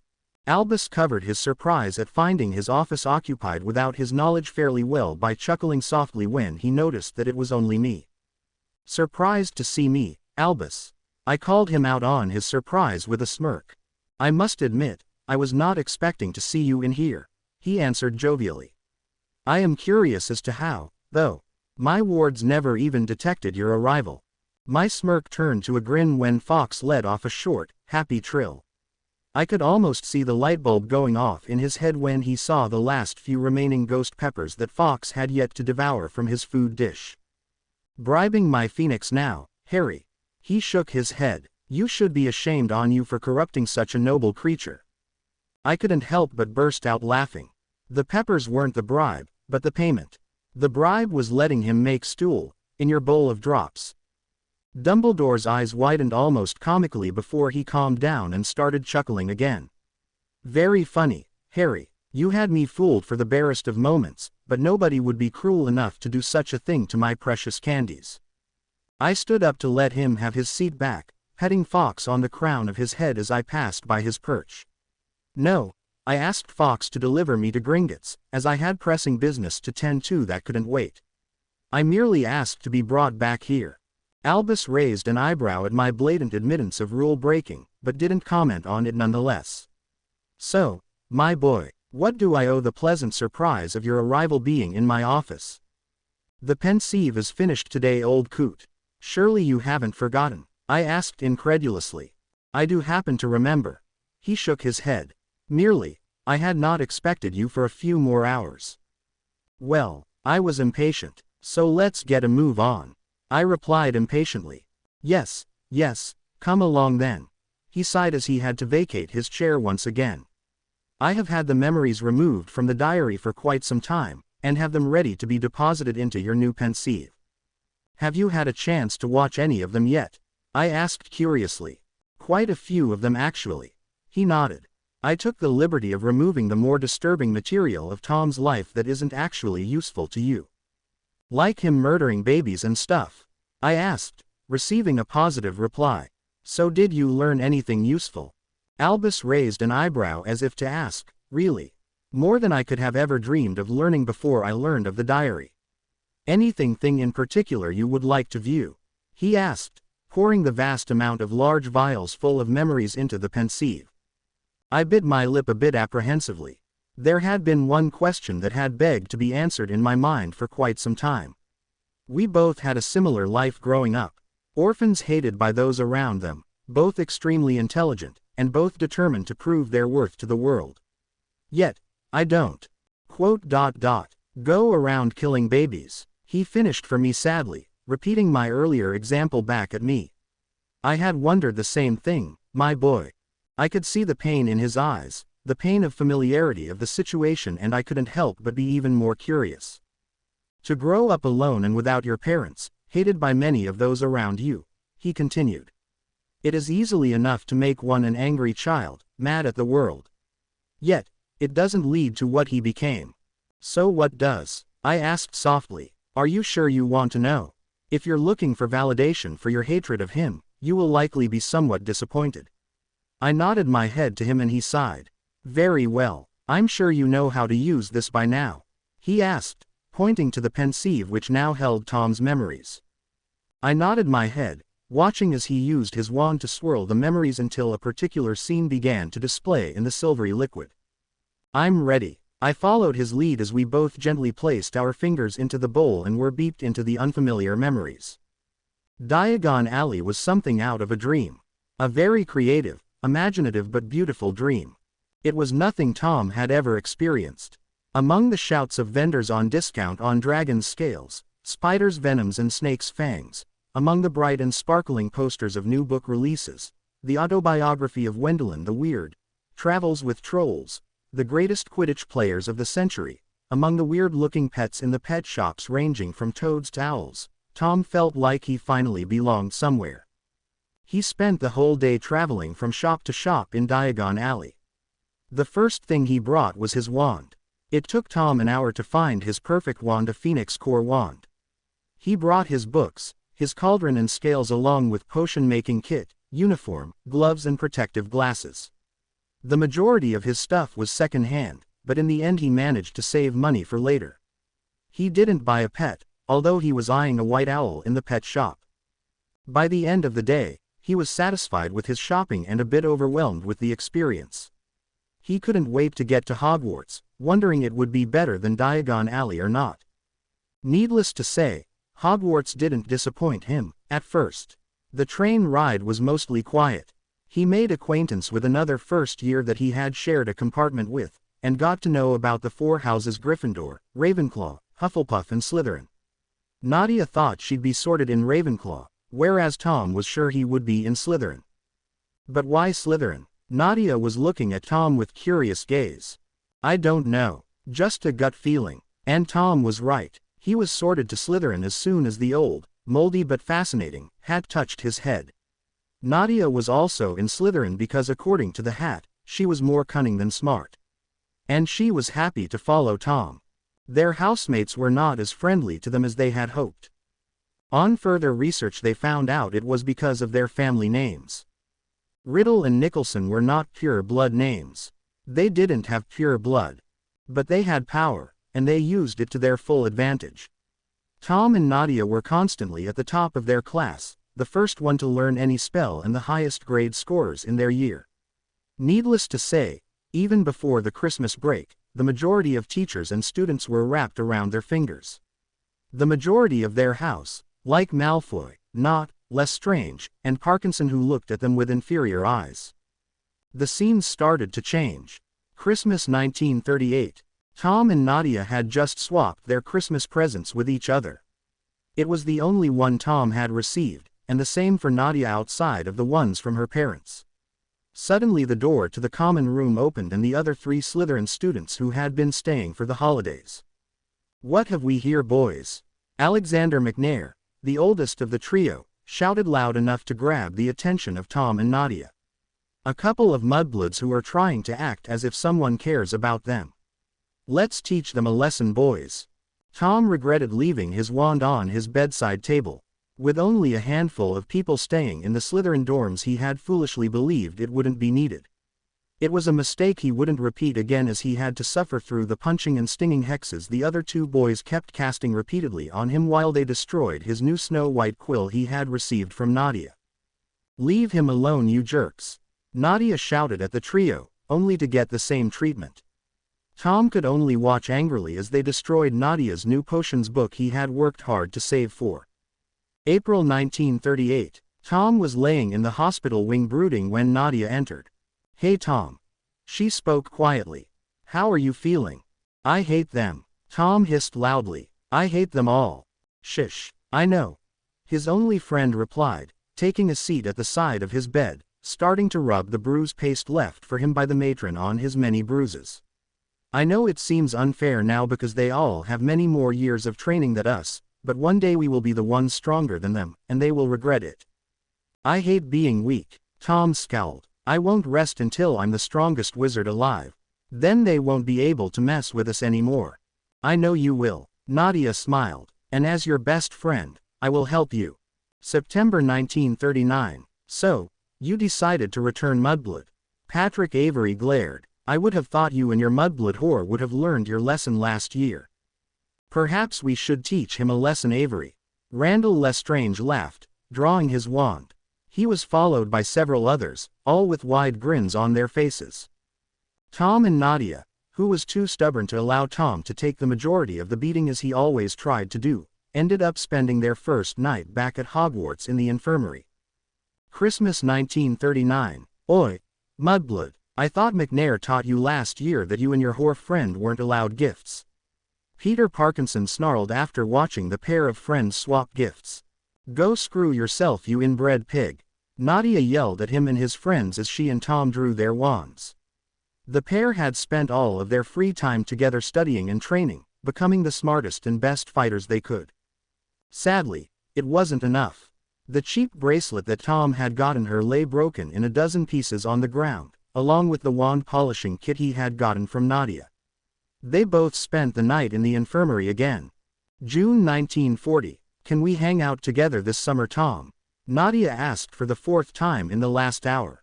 "I've told you. The Muggles are fighting a war, and it isn't safe on the streets where I live." Tom replied grumpily from his seat on the Hogwarts Express. Nadia huffed in annoyance. "You will at least write to me though, won't you?" "Of course." Tom smiled. "The fools at Wool's are all too afraid of me to mess with me anymore, so I will undoubtedly be bored all summer." You better not only write to me because you're bored, Thomas Riddle. Nadia glared at him. Of course not. Tom smiled ruefully. Christmas 1940. I see you two filthy mudbloods finally learned your lesson about gifts. McNair sneered when he noticed them simply studying and not exchanging gifts. We decided to wait until summer. Tom sneered at the 6th year and the 4 other Slytherins around him. You lot are likely too dumb to remember Christmas even exists by then. Luca Malfoy sneered and drew his wand. An action that was replicated by McNair and the others. Apparently you're the dumb one, mudblood. Luca growled out. Perhaps you need another lesson. Tom and Nadia again spent the night in the hospital wing. This time, however, they had company with 3 of the 5 older Slytherins joining them. Valentine's Day 1941. Tom and Nadia were walking down a darkened corridor, enjoying an after-dinner stroll through the castle. Now at 14, Tom had long since been gaining interest in the opposite, Nadia to be specific. His best, and only, friend had started to fill out, and he feared that if he didn't make a move soon, someone else would come and steal her away from him. Naughty. Tom spoke softly, using his nickname for her.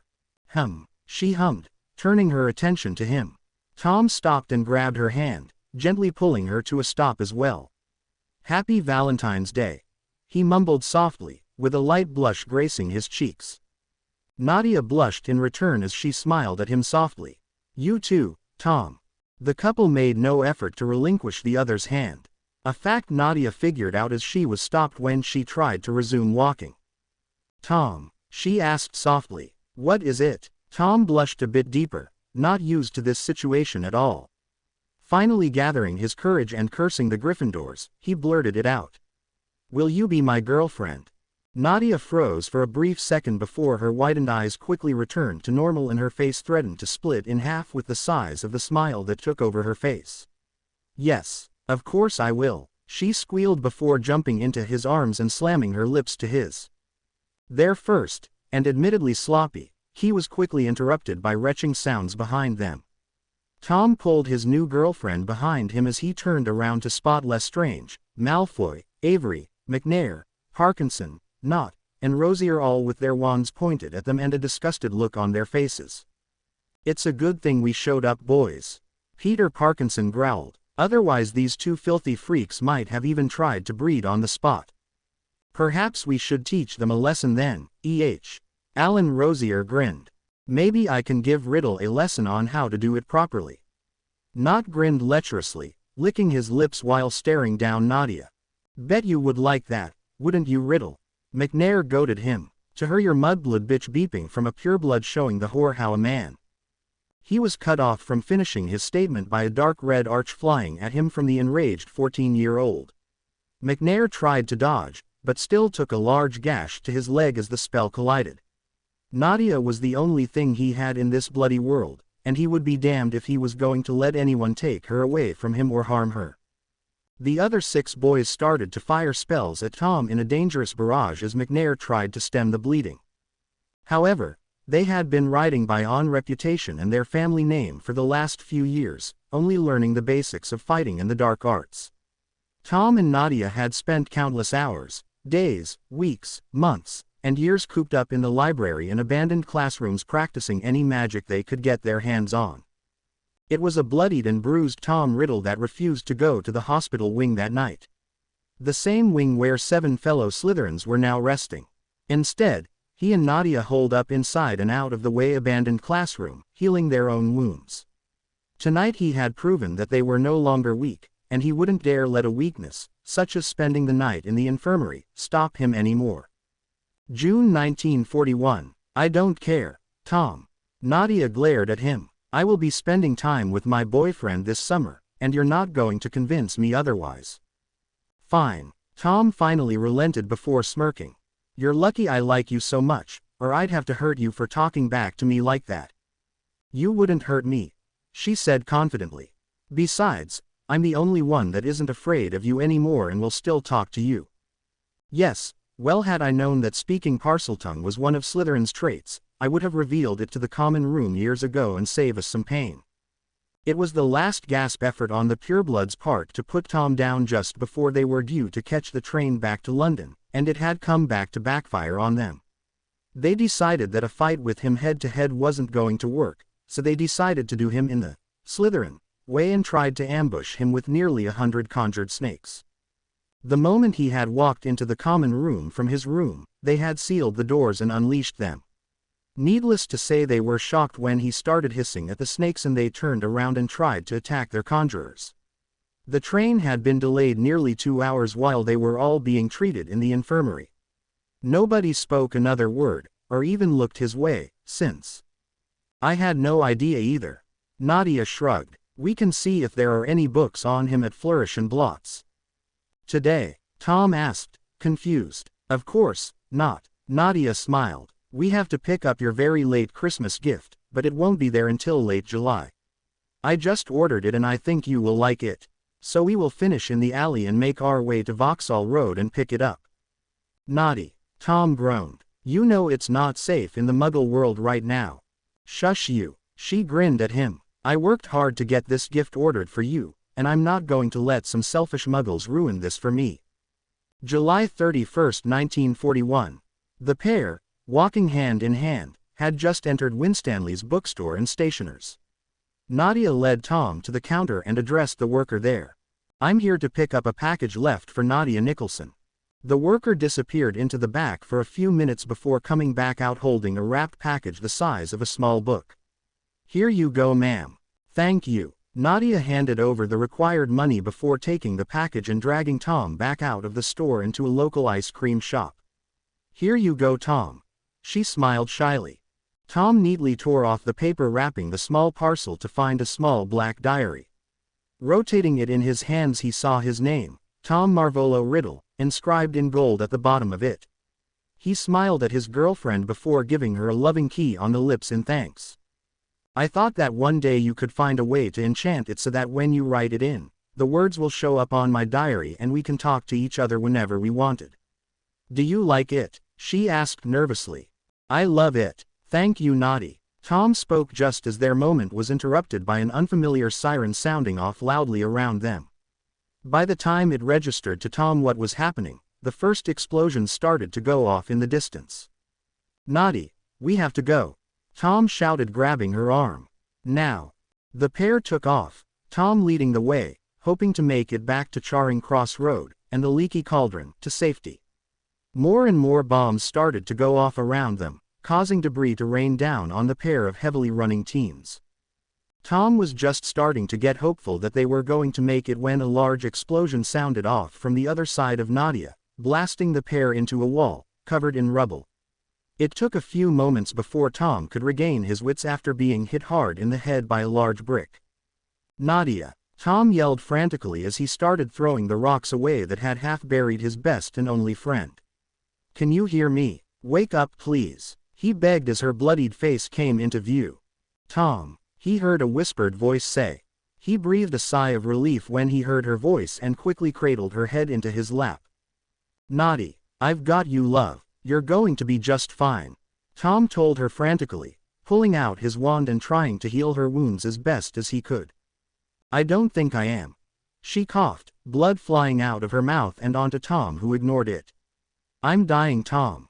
Don't you say that, Tom shouted, tears starting to leak from his eyes for the first time since he had been a small boy cradling a broken arm in the orphanage. Don't you dare give up on me. I need you. Promise me, Tom, she begged, her voice growing ragged. Become the greatest wizard in the world, and never let anyone put you down. You are destined for great things, I just know it. Promise me. I promise, Tom sobbed, frantically trying to heal the bloody wounds that were starting to seep more and more of her blood. And you promise me that you are going to be right there with me. Please, promise me. Nadia started coughing more and more blood as her voice grew more haggard. Love. Tom. She wheezed out before going completely still. Nadia. Tom screamed before his cries turned to one of hate and anger. The debris around him started to smoke slightly from his anger manifesting due to his magic. It stopped when his anguish took back over and he collapsed his head over her broken body and broke down crying. 1 week later, Tom stared down at the gravestone, reading the words carved into the marble. Nadia Genevieve Nicholson, October 31, 1926 to July 31, 1941. Beloved daughter, best friend. Tom had begged her parents to include that last part on the headstone. Her mother, the only other magical person in her family, had finally agreed. He had not seen them since. Tom had no more tears in his eyes, which looked hardened and cold, almost as if the happiness that once existed inside of him had been put to rest with her body. Every so often he would feel his robe pocket to make sure the diary was still there. I will make them pay, he hissed quietly to the grave. One day, they will all pay. I will destroy their entire world for what they did to you, for taking you away from me. I promised you that I would become the greatest wizard ever, and I will. Tom continued. I'll make sure that one day people will be afraid to even utter my name. I never told you this, but I loved you, he admitted. And I shall leave it here with you, to keep you company in death. I no longer have need for it. Goodbye, Naughty. Tom turned around and began to walk away, refusing to allow the sadness return to him. He pulled out the diary to look at it before quietly putting it back in his pocket. He had much work to do. He planned on fulfilling his promise to Nadia, and to make sure he had enough time, he would start by looking for ways to become immortal. He would not take the chance that he would one day meet the same gruesome end as his only friend. When his enemies were broken and defeated at his feet, he wanted them to die with the knowledge that it was all pointless, that he was a god and that it was futile for them to even have tried, as he could not be killed. Suddenly, Harry was pulled back from the pensieve and landed with a light thud back in Dumbledore's office. Not what you were expecting? Albus asked quietly. I could only nod my head, no words forming in my mind. All I could think about was being in his shoes, and watching Daphne or Violet die in my arms while there was nothing I could do about it. A normal person would they think that they could never do what Tom had done and become, but I knew, had it been me, things might have very well turned out the same way. May I be excused, Albus? I asked quietly. I think I need to spend some time with my girls. Of course, my boy. Albus smiled at me sadly. We still have plenty of time before we can continue with the memories, so go and spend it with those you care about. Good night, Albus, I told the headmaster before quickly making my way out of his office and to find Daphne. Before I knew it, exams were up the school. With nothing left to do but wait for the memories to finish in the pensieve, I had plenty of time left to study for them. By the time I had left the classroom used for my last exam of the year, history, I was in high spirits. The memories would be done and ready for absorption tomorrow, and preparation for Tom's defeat could truly begin, well after I had created Violet a body, of course. To do that, I had to first catch Black. Every minute I had spent studying or practicing my dueling, I had the Marauder's map open and was determined not to miss his next appearance. So what are we going to do for the rest of the day now that exams are finished? Violet asked as we made our way through the entrance hall. Perhaps a walk. I opened the door and made my way into the bright June air. It would be nice to not be cooped up in the castle for once. Is Daphne going to join us? I shook my head. She promised Tori she would help her study for her potions exam tomorrow. She offered to watch the map for me to give me a break. You will need the rest if we are going to free that hippogriff tonight, she smirked. Ever since she had heard about it, Violet had been determined that we were going to free it. Me being smarter than most, I knew better than to disagree with her. So are you excited, knowing that it is only a short matter of time before you will be in a body of your own? I asked, passing the time. For the most part, it's the next chapter of our lives, but at the same time it's going to be a scary thing to get used to. I could only imagine how scary it would be to live your entire life without a body, and then suddenly you're on your own, no longer hidden in the safety of someone else's mind. You know I'll be there for you the whole time, right? I won't let anything happen to you. I know. She smiled. That's what gives me the courage to not be afraid of it. I wish I could say the same. I mumbled. Of course she heard me, however. You know you can't hide it from me, Harry. Violet said sadly. We both know it's not my birthing that has you worried. No, it's not, I admitted calmly. I've just had this feeling as of late that bad things are headed our way. Is that why you didn't tell Daphne about that package you sent off to the goblins last week? I nodded my head. Mostly. Though I believe something is bothering her as well. She has seemed distracted at times during the last few weeks. I can see it in her eyes whenever she gets lost in her own thinking late at night. Do you think it has to do with Black? I had thought that too originally, given my own worries as of late, but I didn't think that was quite it. No, I don't. I don't think she is scared per se, but worried about something. I'm sure she will tell you in due time. Violet admitted. Maybe it's something simple, like her not knowing what to get you for your birthday when it comes. Perhaps. I acquiesced. Come on, we need to go to our meeting with Dumbledore a bit early if we are going to save Buckbeak tonight. Ah, you're early, my boy. Albus smiled as I took my usual seat in front of his desk. Yes, it appears we are both going to be busy tonight, so I figured we could knock this out a bit early.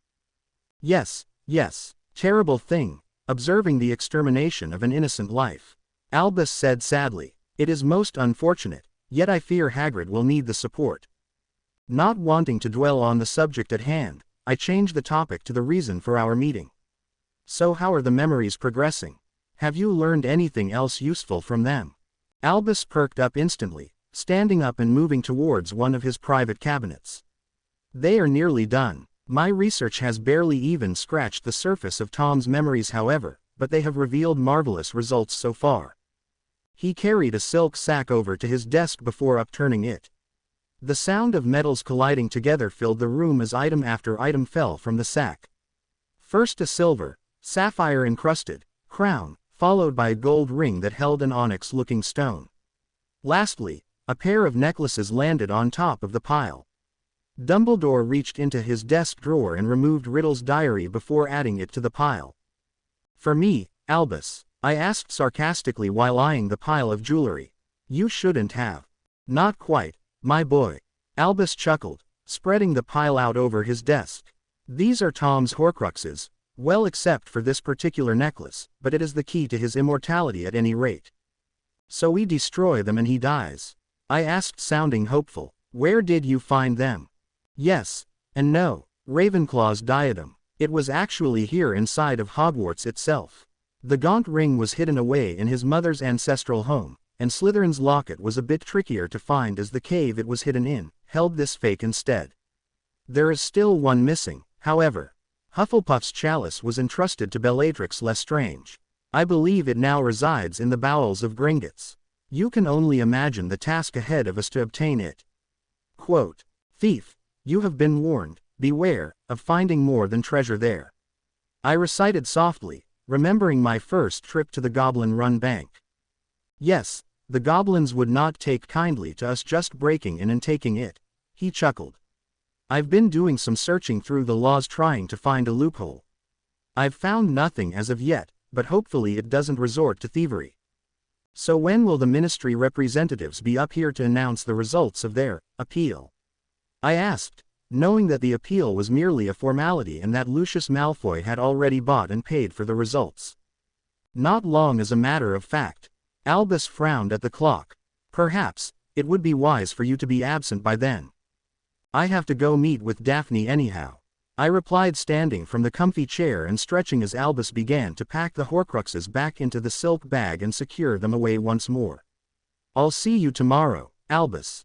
It looks like we aren't the only ones sneaking out of the castle tonight. Daphne noted as we followed three barely visible outlines from underneath my invisibility cloak. A galleon says that if it's Longbottom and his crew under that disillusionment charm that Granger had to spend at least 5 hours teaching them. I smirked. I'm not stupid enough to take that bet. Daphne argued. Longbottom might have learned it quicker, but there is no way that Weasley did. Longbottom, Granger, and Weasley led the way towards Hagrid's hut, canceling their disillusionment charms once they were out of sight from the main doors, forcing Daphne and I to follow under our cloaks. The trio knocked on Hagrid's door and were quickly ushered inside. Daphne and I stayed invisible, knowing Dumbledore and the people from the ministry would be headed down shortly, and made our way to the back of the hut where Buckbeak was tethered. Do you have a plan? Daphne asked as I suddenly left the confines of my cloak as the sounds of rustling china came from the hut. A vague one, I answered as I bowed to the watchful creature, who bowed in return moments later. We are gonna get you out of here, boy, I told the flying beast as I softly stroked its beak. I just need you to keep calm and quiet for me. Understand? Showing a higher intelligence than some of the students in the castle, the hippogriff nodded its head. I quickly pulled my wand and transfigured one of the overly large pumpkins laying next to Buckbeak into an almost identical replica, which I then hit with an animation charm. It likely wouldn't be enough to fool Dumbledore, but he wasn't the one I had to convince. I quickly undid Buckbeak's tether as I heard the trio inside the hut shouting about a scab or crabs or something, and hurriedly pulled Buckbeak towards the safety of the forest. Daphne stepped out from under the cloak as the three of us made it under the cover of the forest foliage. You're a handsome one, aren't you? Daphne smiled as the happy hippogriff nuzzled against her, happy to be set free. We aren't out of the woods yet. I couldn't help but chuckle. Both figuratively and literally in this case. We still have to wait for things to finish playing out before it will be safe for us to leave. As if understanding how critical the situation was, Buckbeak slowly and quietly approached the edge of our cover so we could observe the ongoings back at Hagrid's hut. We arrived just in time to see the trio hastily exiting from the back door of the hut, signaling that Dumbledore and the Ministry representatives must be nearly there. Go on, Hagrid said to the trio after calming the fake hippogriff. Get going. The trio didn't move. Hagrid, we can't. Granger spoke up urgently. We'll tell them what really happened. They can't kill him. The other two sounded off. Go, Hagrid whispered to them fiercely. It's bad enough without you lot in trouble and all. They had no choice. Granger reapplied the disillusionment charms to the trio just as voices could be heard from the front of the cabin. Hagrid looked at the place where they had just vanished from sight. Go quick, he said hoarsely. And, Don, listen. He strode back into his cabin as a knock sounded from his front door. After a few moments' pause, I could just make out the blurred outline of the trio making their way to the front of the hut and back towards the castle. After a few minutes, the voices from within the hut began to grow louder. The back door to the hut was once again opened and Dumbledore stepped out, followed by Minister Fudge, Executioner McNair, an extremely old man from the Ministry, and a teary-eyed Hagrid. Easy there, boy, I soothed the rustling hippogriff as its doppelganger's head was tethered closer to its stake, leaving it less room to move. I steered Buckbeak's head around so he couldn't not witness his own death, and calmly pet his beak, hoping he would keep quiet. Without warning, there was the unmistakable swish and thud of an axe, followed by the howling cries of the friendly groundskeeper. Once the group started to break up, with the trio from the Ministry headed towards the castle gates and Dumbledore to comfort Hagrid in his hut, I finally instructed Buckbeak to make his flight to freedom. With another quick nuzzle against Daphne, and a light headbutt against me, the majestic beast took flight and disappeared through the top of the forest canopy. Daphne and I made it back to the top of the hill just in time to see a trio of idiots chasing a cat and small rodent around the grounds in the near darkness. Gotcha! Get off, you stinking cat! I could hear Weasley shout. It was almost comical to watch Longbottom and Granger almost fall on top of the diving redhead as they skidded to a stop right in front of him. He was sprawled out on the ground, holding both hands over a slight bulge in his robe pocket. What on earth are those three morons up to? Daphne asked, just as confused as I was as to what the hell those three were doing. I stopped as my train of thought was broken by the soft pounding of gigantic paws. Out of the five of us in the area, I was the first to spot the enormous, pale-eyed, jet-black dog that was bounding toward the trio, almost as quiet as a shadow. The trio reached for their wands, but were too late. The dog had made an enormous leap and the front paws hit Longbottom on the chest. They both keeled over backward in a whirl of hair and noises. The force of the giant dog's leap carried it too far as it rolled off of him. Daphne and I both drew our wands in case the beast somehow spotted us, just as Longbottom gained his standing position once again. By now Weasley was standing again and the dog sprang back towards them, pushing Longbottom away this time, its jaws instead fastening around Weasley's outstretched arm. Longbottom lunged forward, seizing a handful of the dog's hair, but it was dragging the red-headed boy away as easily as though he were a rag doll. Thankfully, Daphne and I were following behind the trio by a decent distance as Longbottom and Granger were knocked off of their feet by the long, whip-like branches of the whomping willow. Lumos, I could hear Longbottom say, after he slowly made his way back to his feet, searching for the dog and its new chew toy, finding them both near the base of the vicious tree. It was dragging Weasley backward into a large gap in the roots. Weasley was fighting furiously, as his head and torso slowly started to slip out of sight. Ron, Longbottom shouted, trying to follow, but a heavy branch whipped lethally through the air and he was forced backward again.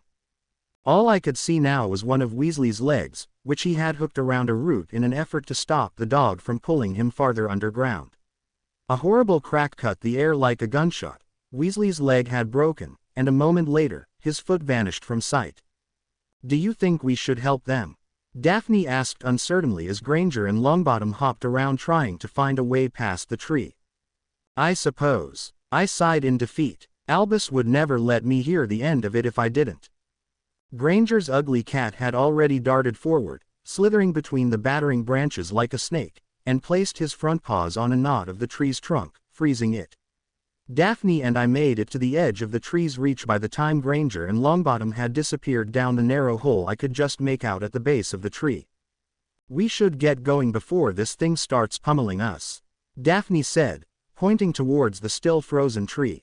I slid into the hole first and slid down an earthy slope to the bottom of a very low tunnel. Granger and Longbottom must have been hurrying as I couldn't hear nor see them at all. I waited for Daphne to join me before the pair of us set off down the tunnel at a more cautious pace, making sure to keep an eye out for traps or other dangers. "Where does this tunnel come out?" Daphne asked quietly from behind me. "I don't know. It's marked on the Marauder's map, but it goes off the edge. It looks like it heads towards Hogsmeade though." On and on the passage went. It felt at least as long as the one to Honeydukes. As the tunnel finally began to rise, it twisted. I could just make out a patch of dim light through a small opening.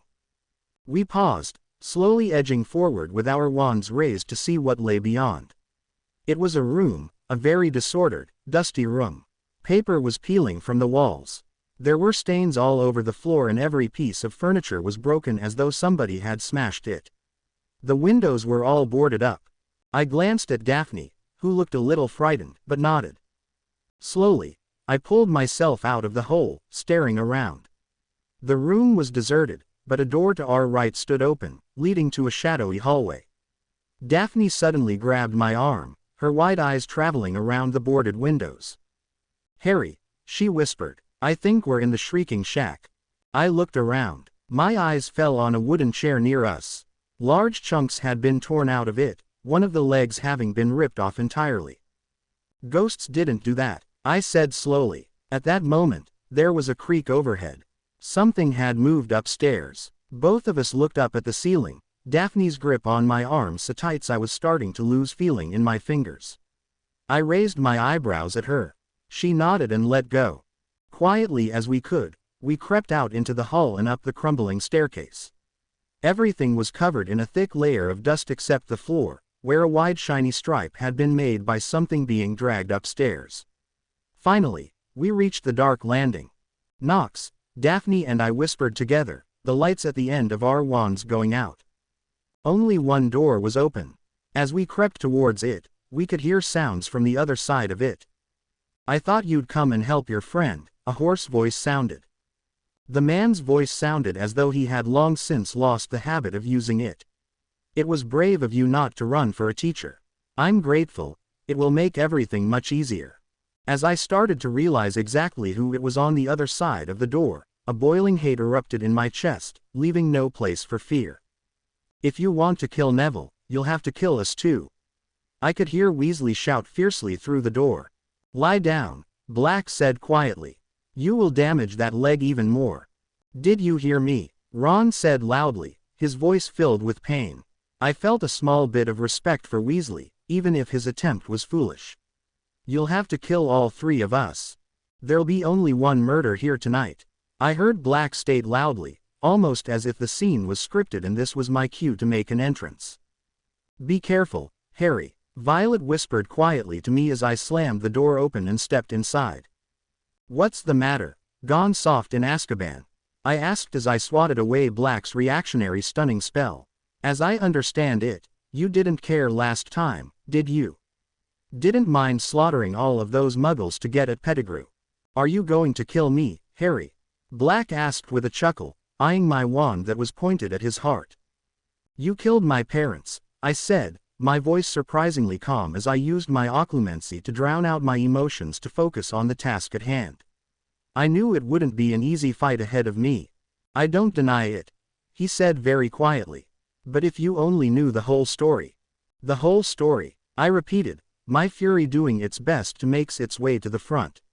The trio of Gryffindors and Daphne had all quietly converged together in the corner of the room on the bed. You sold them to Voldemort. That's all I need to know. You've got to listen to me, Black said, a note of urgency in his voice now. You'll regret it if you don't. You don't understand. I understand much better than you think, Black, I replied, the slightest hint of anger seeping its way into my voice. But don't worry, Black. Your death won't be wasted. In fact, your death will mean more to me than you could ever imagine. Harry, please, Black tried to beg. Time for begging has ended long ago, Black. I sneered at him. Now is the time to defend yourself. You best hope you can remember how to use that stick in your hands. Harry. The rest of his sentence was cut off as I waved my wand, slashing it through the air, sending a burst of energy through the air towards the escaped convict. Sadly, I needed him alive and it was going to hamper my fighting ability, so I had to stay on my toes at all times and not let up. Black never even tried to defend himself as he was slung back and into the far wall. Unfortunately, he remained alert enough to dodge the follow-up stunner that flew his way. This night will not end well for you if you don't soon learn how to use your wand, Black. I spit out as I banished a smashed end table towards him, following it up by an incarcerus. Black finally responded, barely managing to dive out of the way of the conjured ropes, but getting clipped by the end table. Quicker than I had expected from a man on the run for a year, after spending well over a decade in Azkaban, Black sprang to his feet, casting a series of stunners at me as he did. I summoned a dresser to block the trio of stunners, conjuring a shield charm around me as it exploded from the impact of the spells. Dozens of large shards and slivers of wood peppered and embedded themselves into the wall behind me, but I didn't let up. I had come too far and gotten this close to the finish line and I wasn't going to let everything slip away from me. Expulso. I sent an explosion of air towards Black, who cancelled it by using a sticking charm on his feet to keep him anchored to the floor. Opunyo. A dozen small birds flew out of my wand, 3 of them eating another trio of stunners as I dodged the disarming hex also sent my way. I followed it up by sending a bone-breaking curse towards Black as he was busy using a fire spell to kill the birds. Marmor. Black summoned a wall of marble that took a large gash from the bone-breaking curse. I fired off another bone breaker, followed by a trio of stunners. Black's marble wall split in half and fell to the ground, forcing him to have to shield quickly to block the incoming stunners. Black started flicking his wand, causing multiple chairs and other pieces of furniture to soar at me, trying to trap me under the debris. I quickly jabbed my wand at the incoming projectiles, causing them to explode as I dodged more incoming stunners, littering the walls behind me with even more debris. I was thankful that Daphne had joined the trio on the bed and was well out of the path of their flight. You fight just like James. Black cheered as if he was happy by the way things were shaping up. He would be so proud of you. You don't get to tell me how he would feel, I shouted, digging into the more darker spells I knew in my anger, as I sent an eye-rupturing curse at him. Black just barely managed to sidestep the spell, though he appeared a bit wary as recognition of the spell lit up his eyes. Fulminous Iacular. I spat, an arc of electricity shot out of my wand as I jabbed it towards Black, who conjured another large marble slab to take the hit. I kept jabbing my wand towards it, multiple arcs of lightning shooting out of my wand, each destroying more and more of his shield as chunks shatter away from it on impact. Noticing his exposed feet just below the marble wall, I quickly took advantage of the soon-to-be-over fight. A silent confringo made its mark with the floor in front of him, blasting Black back against the wall again. This time I could see the shards of wood peppering his lower legs as he cried out in pain. And then came a new sound, Muffled footsteps were echoing up through the floor. Someone was moving downstairs. "We're up here," Granger shouted suddenly, drawing my attention away from Black momentarily. "We're up here, it's serious, Black, come quick." It was all the distraction Black needed to whisper out his next spell. Expulso. I had just enough time to realize my mistake as I turned in time to see the massive gust of air throw me back against the far wall hard, causing sharp pain to shoot through my entire chest. Black must have used a lot of power in his spell to cause that much pain from the impact. The room seemed to be momentarily frozen in time as the footsteps that were thundering up the stairs drew closer and closer. Suddenly, the door of the room burst open in a shower of red sparks and I wheeled my head around as Professor Lupin and Professor Snape came hurtling into the room, their faces bloodless as their eyes took in the scene in the room. Professor Snape quickly used the distraction to fire off a stunner at Black, catching him off guard and connecting with his spell. Meanwhile, Lupin's eyes flicked over Weasley, Longbottom, and Granger laying huddled up together on the bed, to Daphne who had jumped from the bed to run over towards me, and finally his eyes settled on me. "Are you seriously injured, Harry?" Lupin asked me. "Can you stand?" I nodded at him, but as the adrenaline from the fight started to wear off, more and more pain started to creep into my chest. Black must have put more power into.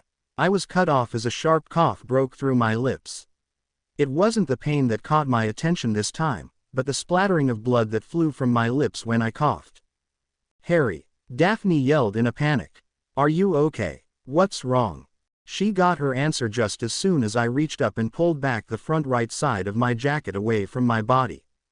It turned out Black hadn't overpowered his spell after all. It was in fact a large shard of the earlier dresser I had used as a shield that had embedded itself into the wall behind me that had caused me so much pain when I made contact with the wall. It had been embedded a second time, this time in me. There was 1.5 inches of bloody wood sticking out of a hole in the front of my chest, easily 1 inch thick. Daphne sobbed as she saw the large piece of wood that was protruding from my chest, my blood pouring down my chest from the wound. "Don't." I could hear Snape shout at her as she made to try and pull it out of me. "If it has pierced his heart, he will bleed out before we can get him to the infirmary." "Lupin, your transformation isn't far off. You must stay here while I get him back to the castle. Granger, you will follow behind me with Black." My focus on the surroundings started to blur as I was levitated and swiftly led from the room and towards the tunnel that leads back to Hogwarts. "Harry, love," Violet pleaded. "You have to hang in there. You can't die on me, you hear me?" "I'm sorry, VV." I coughed again, more blood splattering my lips and chin. "I failed YU, and I'm so sorry. Just hang in there, Harry. Please," she begged, her voice filled with her emotions. If she had been able to cry, tears would be falling from her eyes. "I'll love YU.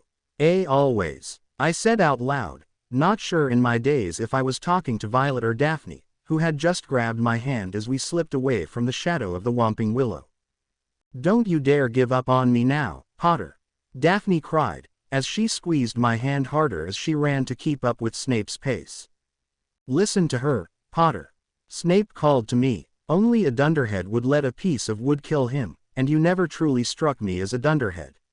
So don't prove me wrong now, Potter." I couldn't help but chuckle at what was probably the nicest thing Snape had ever said to anybody. Unfortunately, this brought another round of coughing. "Daph," I called to her, "it's getting harder to stay awake. We're almost there, Harry. Just hang on a bit longer, please," she pleaded before leaning in and whispering something in my ear. I couldn't help but smile at the words she told me. Her words gave me new hope to try and hang on to, but my vision was getting darker and darker by the second. "Professor make sure to tell Albus I said to get the C cup." I told him, the coughing becoming more and more violent. It's the only way." Snape nodded that he understood, but didn't speak as I turned my attention towards Daphne. This time it was my eyes that tears started to pour out of. I could feel the darkness about to claim me, and I didn't know if I would ever wake back up from it or not. Get to the Goblins." I spat out through the blood pooling in my mouth. I'm sorry that IW won't be there for you. I'll love you, Daph." "I love you too, Harry," were the last words I heard from her as the pain of trying to stay awake finally became too much for me to overcome, and the darkness finally claimed me. Bad and not very well done. You dragged out the reveal with Sirius in an overdone and not believable manner. All Sirius had to do was shout to Harry that it was Pettigrew who did it and he was a rat. Would have stopped the duel right there. In canon there was no big fight like that and no pressure on him to immediately reveal things. As soon as Lupin appeared in canon when there would have been a fight, Sirius immediately revealed the issue just as I said. This fight and the really forced cliffhanger at the end was all overhyped way too much. Saying that I dragged out the reveal with Sirius shows a pretty basic lack of canon knowledge, seeing as most of Sirius' lines were straight from the book. All Sirius had to do was shout out that it was Pettigrew in the books too, and yet he was still attacked, disarmed, and taken down by Harry in canon, with his wand pointed at Black's chest. Sounds to me like there would have been plenty of pressure in that moment for him to reveal things, yet all he did was laugh and ask if Harry was going to kill him. Even after Lupin arrived, Sirius still did not immediately reveal the issue to Harry, regardless of what the above guest said, instead leading Harry to believe that Lupin was also a traitor helping Black. Finally, as for the end being overhyped, perhaps your opinion will change when you read this chapter. So thank you for allowing me to rant a tiny bit, and enjoy. Third person. Daphne was pacing anxiously back and forth outside of the hospital wing doors. She had called for her family house elf as soon as she had been able to think straight again and was hoping her father would hurry and arrive. Dumbledore and Madame Pomfrey had locked them and ushered everyone outside as soon as they had gotten Harry through the doorway. That had been an hour ago. What the hell is taking them so long? Daphne growled out frustratedly, worry etched on her tear-streaked face. Are you talking to me, or yourself again, Miss Greengrass? Professor Snape drawled, doing his best to hide his worry. He may have hated James Potter, and even passed that hate down to his son on occasion, but even he had to admit that he held respect for the boy who was brighter than most in the school. Daphne glared at him, but didn't respond. If Potter is anything like his father, then he is too thick-headed to die, he continued, trying to give her hope. In his own special way, of course. Besides, the headmaster and Madame Pomfrey are more than capable of healing nearly anything. Then why haven't they finished yet? He nearly shouted, fresh tears making their way down her face. You can't leave me now, Harry, she said quietly to herself. Snape had heard her last comment but chose to ignore it and instead answer her question. I don't know. There isn't much to be done other than wait, unfortunately. The girl had a point, it was taking a bit longer than usual. Normally, Pomfrey would have injuries healed in minutes, and major ones under control in 20. It wasn't but a few minutes later that the duo heard the sound of rushing footsteps coming towards them. Daphne, her father shouted in relief as his weeping daughter jumped into his arms. Her message hadn't been more than a few words saying it was an emergency and that he needed to get to Hogwarts as fast as possible. He had feared the worst and immediately set off. Daphne, what's wrong? Where is Harry? Black showed up and he and Harry dueled. He was stabbed in the back by a huge piece of wood and they rushed him in there over an hour ago and we still don't know what's happening in there. Nobody will tell me what the hell is going on. She rushed out, nearing on hysteria. Cyrus looked pissed as his brain processed what his daughter had said. He turned his anger towards the only other person available to him at the moment. How the hell can you all allow that maniac into this school again? He shouted. Is everyone in this school so incompetent that collectively they cannot keep out someone who hasn't even held a wand in over 10 years? We had no idea that Black was an illegal animagus. Snape tried to placate. I am willing to bet that one of his previous friends, however, did know. I will personally make sure to do all I can to see that he is no longer employed if that is the case. Employed? Cyrus raged. I'll make sure he bloody well isn't breathing again if that is the case. Their argument ceased instantly the moment the sound of the hospital wing doors unlocking reached their ears. They all waited with bated breath as a tired and distraught-looking Albus Dumbledore slowly walked out. Daphne watched in horror as he looked at Professor Snape and sadly shook his head. No, Daphne screamed as she shook loose from her father's grip and ran inside the hospital wing and to Harry's bed. Harry, wake up, Please, she wailed, fresh tears freely flowing down her face. Cyrus ran after his distraught daughter and tried to pull her away from the bed. She had pulled back the sheet and he could clearly see the pale, unmoving, and lifeless body of Harry Potter. Come on, Daph. Her father tried to soothe her. You don't need to see him like this. No, let go of me, she screamed. Daphne shook her father loose and continued to try and wake Harry up. Wake up, damn you. She yelled at his dead body, pounding him in the chest before her anger finally turned to heartbreaking sobs. Harry, please don't leave me. I need you. Our baby is going to need her daddy. Please wake up. She broke down, throwing herself on top of his lifeless body. Her racking sobs the only sound filling the room. Baby, Cyrus whispered, barely able to say the words in his shock. Daphne still must have heard him as she nodded her head into Harry's chest. Yes, it was after the Dementors showed up at the Quidditch game. Harry finally told me that he loved me. We didn't even stop to think about protection. Her sobs only continued harder as she remembered that special night they had shared together. Cyrus was stunned. He didn't know what to do, what to even say. All he could do was gently rub his daughter's back softly as she slowly cried herself to sleep in the lifeless arms of the father of her unborn child. First person. I opened my eyes. It took me a few minutes to gather myself as I had woken up in a weird room. As more and more of the confusion started to wear off, I started to recognize the room as the one I had spent countless hours and days studying and practicing in, only it was all wrong. All of the color had been completely voided and the place was blanketed in white, with a cloudy hue around the edges. The only thing that seemed to be out of place, other than the fact I was without a stitch of clothing, was an obvious copy of the mirror of her eyes. The metallic outline of the mirror was glowing slightly, but other than that, nothing was happening. Hello, baby, came a sad voice from behind me, causing me to whirl around quickly. My attempts at locating my absent wand were abandoned when I caught a glimpse of who the voice belonged to. Mum, I asked, unable to obtain any strength in my voice.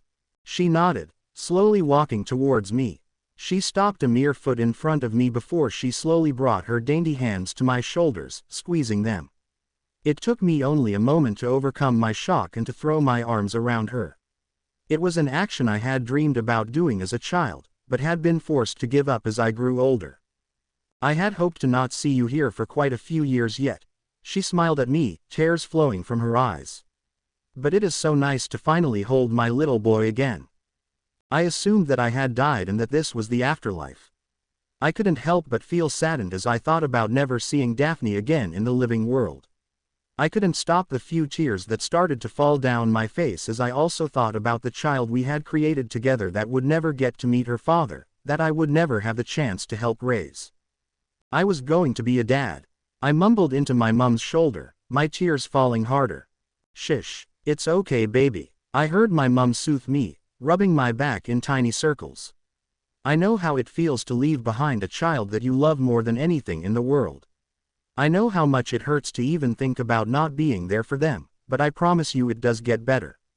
You may not be able to be there for them in person, but you will always be in their heart, always watching over them from above. So, I really am dead then? I asked, trying to hold out any hope at all. I can't go back to them. My mother shook her head sadly.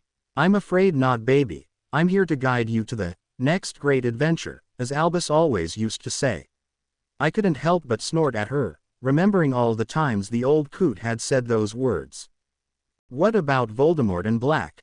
I asked, worrying about the girl and unborn child I had left behind in the land of the living. Will he still be able to be killed? Did they capture Black again? Your father felt it would be funny, even if I don't agree, but he wanted me to tell you that you at least win the bet with Dumbledore. I could see where Dad would have found that fun with what I had heard about his humor, and I had to agree it was quite humorous as some of my earlier melancholy started to clear. The prophecy was fulfilled the night we died, and the only power he knows not was the ritual I used on you to protect you. So he can still be killed? I asked, hoping he could as Daphne was still trapped in the world with him, and I wanted her to have a happy and perfect life, even if I couldn't be there for it. What about Black? Of course, And I would say it was only a matter of time as well. Albus hasn't taken well to your death and has been planning a recovery of Helga's chalice non-stop. Thankfully, he was able to hide a clause in a new pro-pureblood build that will allow him to gain access to her vault. I nodded, knowing that Voldemort was going to die soon and that was all that mattered. I knew Albus would make sure of it. So you still haven't answered me about that traitor Black? I asked, wondering why she had yet to answer my query about him. Her smile was sad, with a hint of regret behind it. Oh baby, I'm so sorry, but Sirius was innocent. Peter was our secret keeper. Sirius would have rather died than to betray James. He was keyed and sent through the veil not an hour after you died. Dumbledore didn't even have a chance to question him before the minister had shown up and done the deed. Your father is with him now to help him pass over. But he went to Azkaban over it. Surely they would have used Veritaserum or something to find out the truth at his trial. I couldn't believe what I was hearing. I had spent almost a year hating the wrong person and had even ignored Black when he tried to explain himself. I had no idea how to apologize to your godfather when it was your own fault he had died. He never had a trial. She squeezed me into a hug tighter as she sensed my guilt. He loves you, you know. He will forgive you. I'd bet not my life, but my afterlife on it. Deciding not to dwell on it at the moment with everything else going on, I decided to move on to the most important question now that all of the earthly questions had been taken care of. Mum, where is Violet? Why isn't she here with me? Is she okay? I asked worriedly. It had been too long. I had missed the presence of Violet in my mind. I felt barren, like I was missing an important part of myself. Not being able to talk with her made me feel more lonely than I cared to admit. Speaking of barren, and why am I naked and where do I find cloths? My mother just laughed, her face shining with mirth at my predicament. I was wondering when you would ask. Took your father an entire 2 days before he figured it out. As for Violet, she is waiting for you, Harry. She nodded her head in the direction of the mirror of Arised clone at the last part. So what do I do? And is everyone naked when they die? How do I get in the mirror and to Violet? I asked, kind of embarrassed that it was my mother greeting me and not my dad. Of course, you can't take anything with you from the real world when you die, not even your cloths. It's quite simple however, you just need to imagine them appearing and they will. As for the mirror, when you are ready, all you have to do is cross through it to the other side. I thought about what I wanted, and quickly dressed. I wanted to hurry and be reunited with Violet. Do you think I can have a few minutes alone with Violet when I cross over? Tired of your old mum, already Harry? She asked with a grin. Of course not, I shot back at her. It's just that I know Violet. She will have been in such a big panic over me not being there that cloths will have been the last thing on her mind, and I don't want my parents to get a free look at my girl. Don't be a prude, Harry. She joked. In the afterlife families share, didn't you know that? Ew. Mum, you do know that is gross, right? I asked, slightly nauseated by the thought. Ah, come on, I wasn't expecting you for like another 100 years. I haven't had a chance to work on my jokes. It's your father's fault anyhow. You try listening to his jokes non-stop for the rest of eternity and not be affected by it, she tried to explain with a fake pout. Fine, let's get you through to the other side so you can stop brooding. Just be quick, I want to meet her too, you know. What do? I deadpanned. Isn't it your job to explain that? I'm not too well versed on walking through mirrors or the whole afterlife thing. She just laughed again before steering me over towards the mirror of her eyes. Once the picture forms, just walk right through like it's an open doorway. Facing the mirror I could feel the breath hitch in my throat. A cloudy outline was starting to take shape within the glass, slowly becoming more and more colorful as the seconds rolled past. It was like an out-of-focus camera shot that was slowly being put back in focus, little by little. All throughout this, I just wanted to scream at the mirror to hurry up. It was agonizing. It could have been hours or days, but in reality it was probably only a few seconds before I could a bright room staring back at me, a beautiful place that I recognized as one of the rooms from Violet's dream home. She had planned out as kids what she had wanted it to look like, and it was right before my eyes. It was still a little out of focus but enough for me to see the details. Unconsciously I took a step forward as the picture finally solidified, reaching out towards the glass as if to grab a non-existent door handle. And then it shattered. Hundreds of shards of glass blew out of the mirror in an explosion of shrapnel. The walls, ceiling, floor, everything started to do the same. Instinctively I covered my face and eyes from the pain that never came. When I looked back up I saw a sight that made my heart stop dead in my chest. Just a few feet behind where the mirror used to be was a familiar young girl standing there still looking over her body. Long black hair covered her face, the spots reflecting the sun from the window glowing a dark violet color. I watched as she took deep breaths, as if the action was a foreign one for her, which I reminded myself it was. For a time she just stayed there, taking deep, measured breaths. Slowly she started to straighten herself upright and for the first time I could see those eyes that for so long I had wanted to see, a deep amethyst so warm that it brought tears into my eyes just looking at them. She hadn't noticed me yet, seemingly lost in her own world. She began to stretch her fingers experimentally, bringing them in front of her and almost counting them as she made slow movements, testing her new body. Her smile was so big that it threatens to break her face in half in its intensity. I could feel a few tears of joy threaten to overflow but I pushed them down. Seeing her like this, there were no words. She started walking a few steps, bringing one foot in front of the other. The way she was moving was like she couldn't believe what she was doing. It was then she spotted me and gasped. We just stared at each other, our mouths opened slightly in silent amazement. Where I was able to stop the tears from coming moments earlier, she was having no such luck and I could see small streaks of tears start to snake their way down the side of her cheeks. She looked perfect. Her violet-accented black hair came straight down to the middle of her back, her beautiful amethyst eyes looking at me with so much love and devotion that if I hadn't seen it I wouldn't think it was possible. She took a hesitant step towards me, absent-mindedly bringing one of her hands through her hair in a nervous gesture. "Harry," she said in a shocked whisper. It was so sweet, so pure, like the voice of an angel itself, and who knows, maybe this was the afterlife. I just nodded, too stunned by the sound of her voice to move. "I love you, Violet," I finally replied with a gentle smile, wanting that to be the first words she would hear from me. That was it. What little restraint she was holding on to at the start was now gone and she ran full pelt into my arms, nearly knocking me over with the force of her embrace. I wrapped my arms around her tightly as she cried into my shoulder, her frame shaking against me. I could feel the tears I had been holding in starting to break through, my joy no longer able to be contained. I could feel my vision starting to blur as fresh tears started to fall down my face and I let my emotions run free for the first time in years. There was just me and her, and for the first time I could touch her. I could feel the warmth of her skin underneath my fingertips, the moisture in her breath against my skin. I could feel her heartbeat, which even in death was more alive than it had ever been.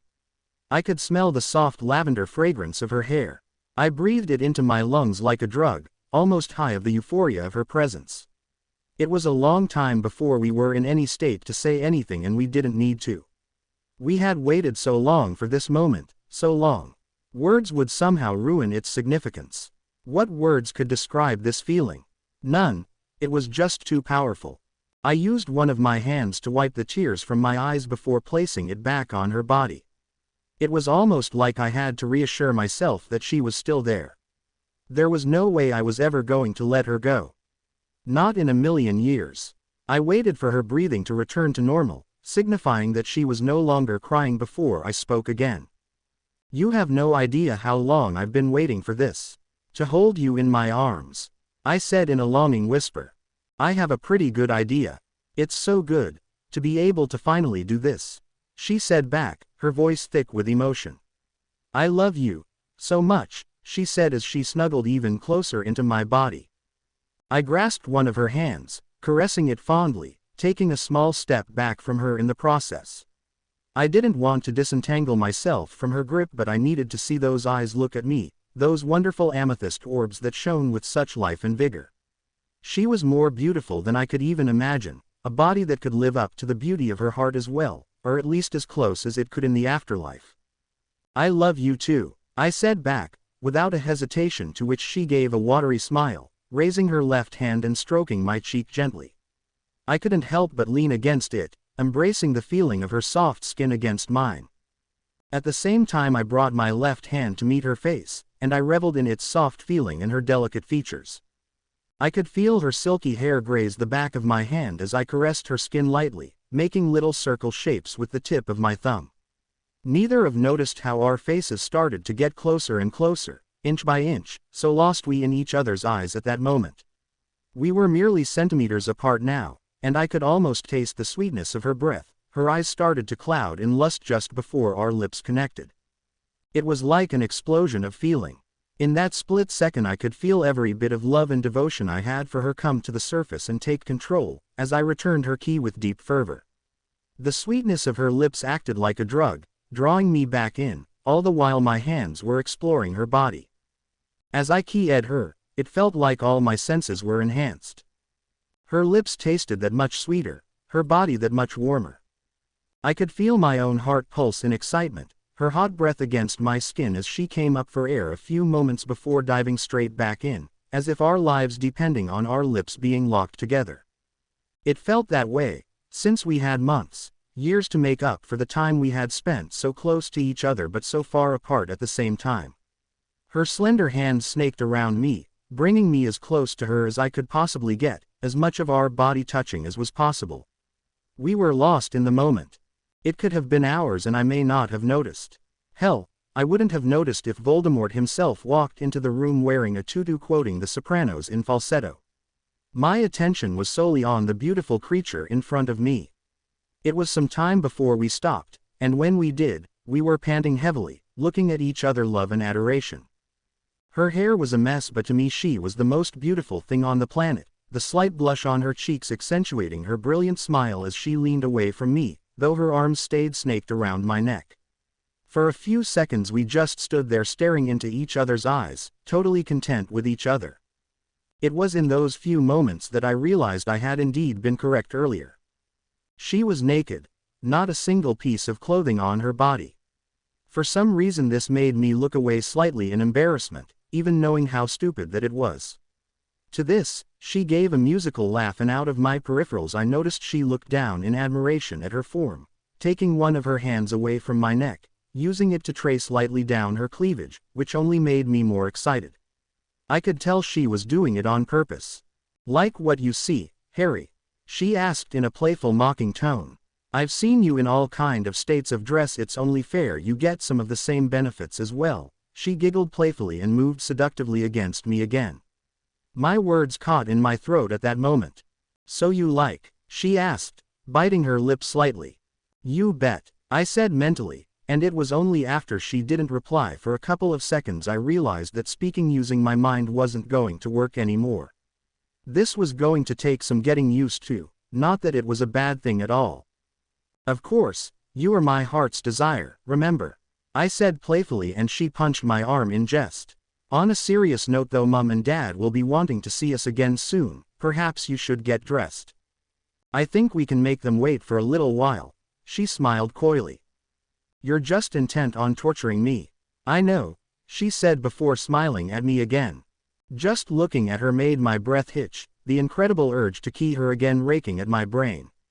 I knew I shouldn't though, as if I gave into my urges I don't think I would know when to stop. Not that she would complain. That didn't stop me from holding her close though.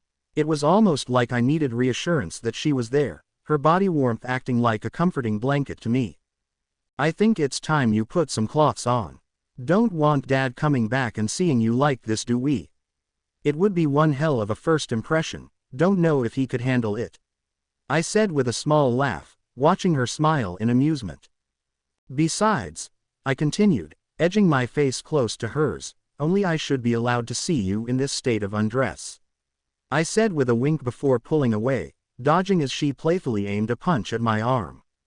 I thought about what I wanted, and only a moment later it appeared. I picked up the elegant dress and handed it to her. "Harry, you shouldn't have." She grinned playfully, even as she ran her fingers through the fibers of the dress. She stood there with an odd look on her face, her eyes misty with tears. I gave her body a slight squeeze as she took it off its hanger and held it in front of her, no doubt imagining what it would look like on her. I know it doesn't mean as much since you can have whatever you want in the afterlife, but I wanted to get you something nice to wear, I said before planting a key in her hair. She replied by giving me a key on my cheek and running to the nearest mirror in excitement. When she got there, she held out the dress in front of her. She looked at it from multiple angles before putting it down and launching herself in my arms again. She was feeling very emotional today. Thank you so much. I love it. She muffled into my shoulder as she gave me a bone-crushing hug. She keyed me before running over the where I had asked for the underclothes and put them on as quickly as she could, desperate to see what she looked like her new dress. Girls, I thought. I rolled my eyes, to which she stuck her tongue out at me. For a second I wondered if she could still hear what I was thinking, but then I realized that was just silly. We had been in each other's minds so many times, knowing what each other was thinking was second nature to us by now. I could see just from her facial expression what was going on in her mind at that moment. We had a connection that nobody could possibly match. It may have not been the ending we had planned, for I had never expected to die, but in the end, we were together finally and had all of eternity to spend with each other. I would miss Daphne, and the chance to raise our baby together, terribly, but just as my parents did for me, and their parents did for them. I will be here to wait for her. After all, what is 100 or so years, when compared to eternity? I had stopped believing in a higher power that sat high in the cosmos, watching over and taking care of the world, by my 5th year with the Dursleys. I sent out a silent prayer for Daphne, hoping there was at the very least a messenger up there instead. I reach for your hand in the cold of winter. I reach for your hand in the dawn of spring. I am no longer there for the joyous summer. So, in heaven, I will reach you with my wings. To be continued. I hope you enjoyed this story. Also remember to subscribe and like this video. See you in the next video.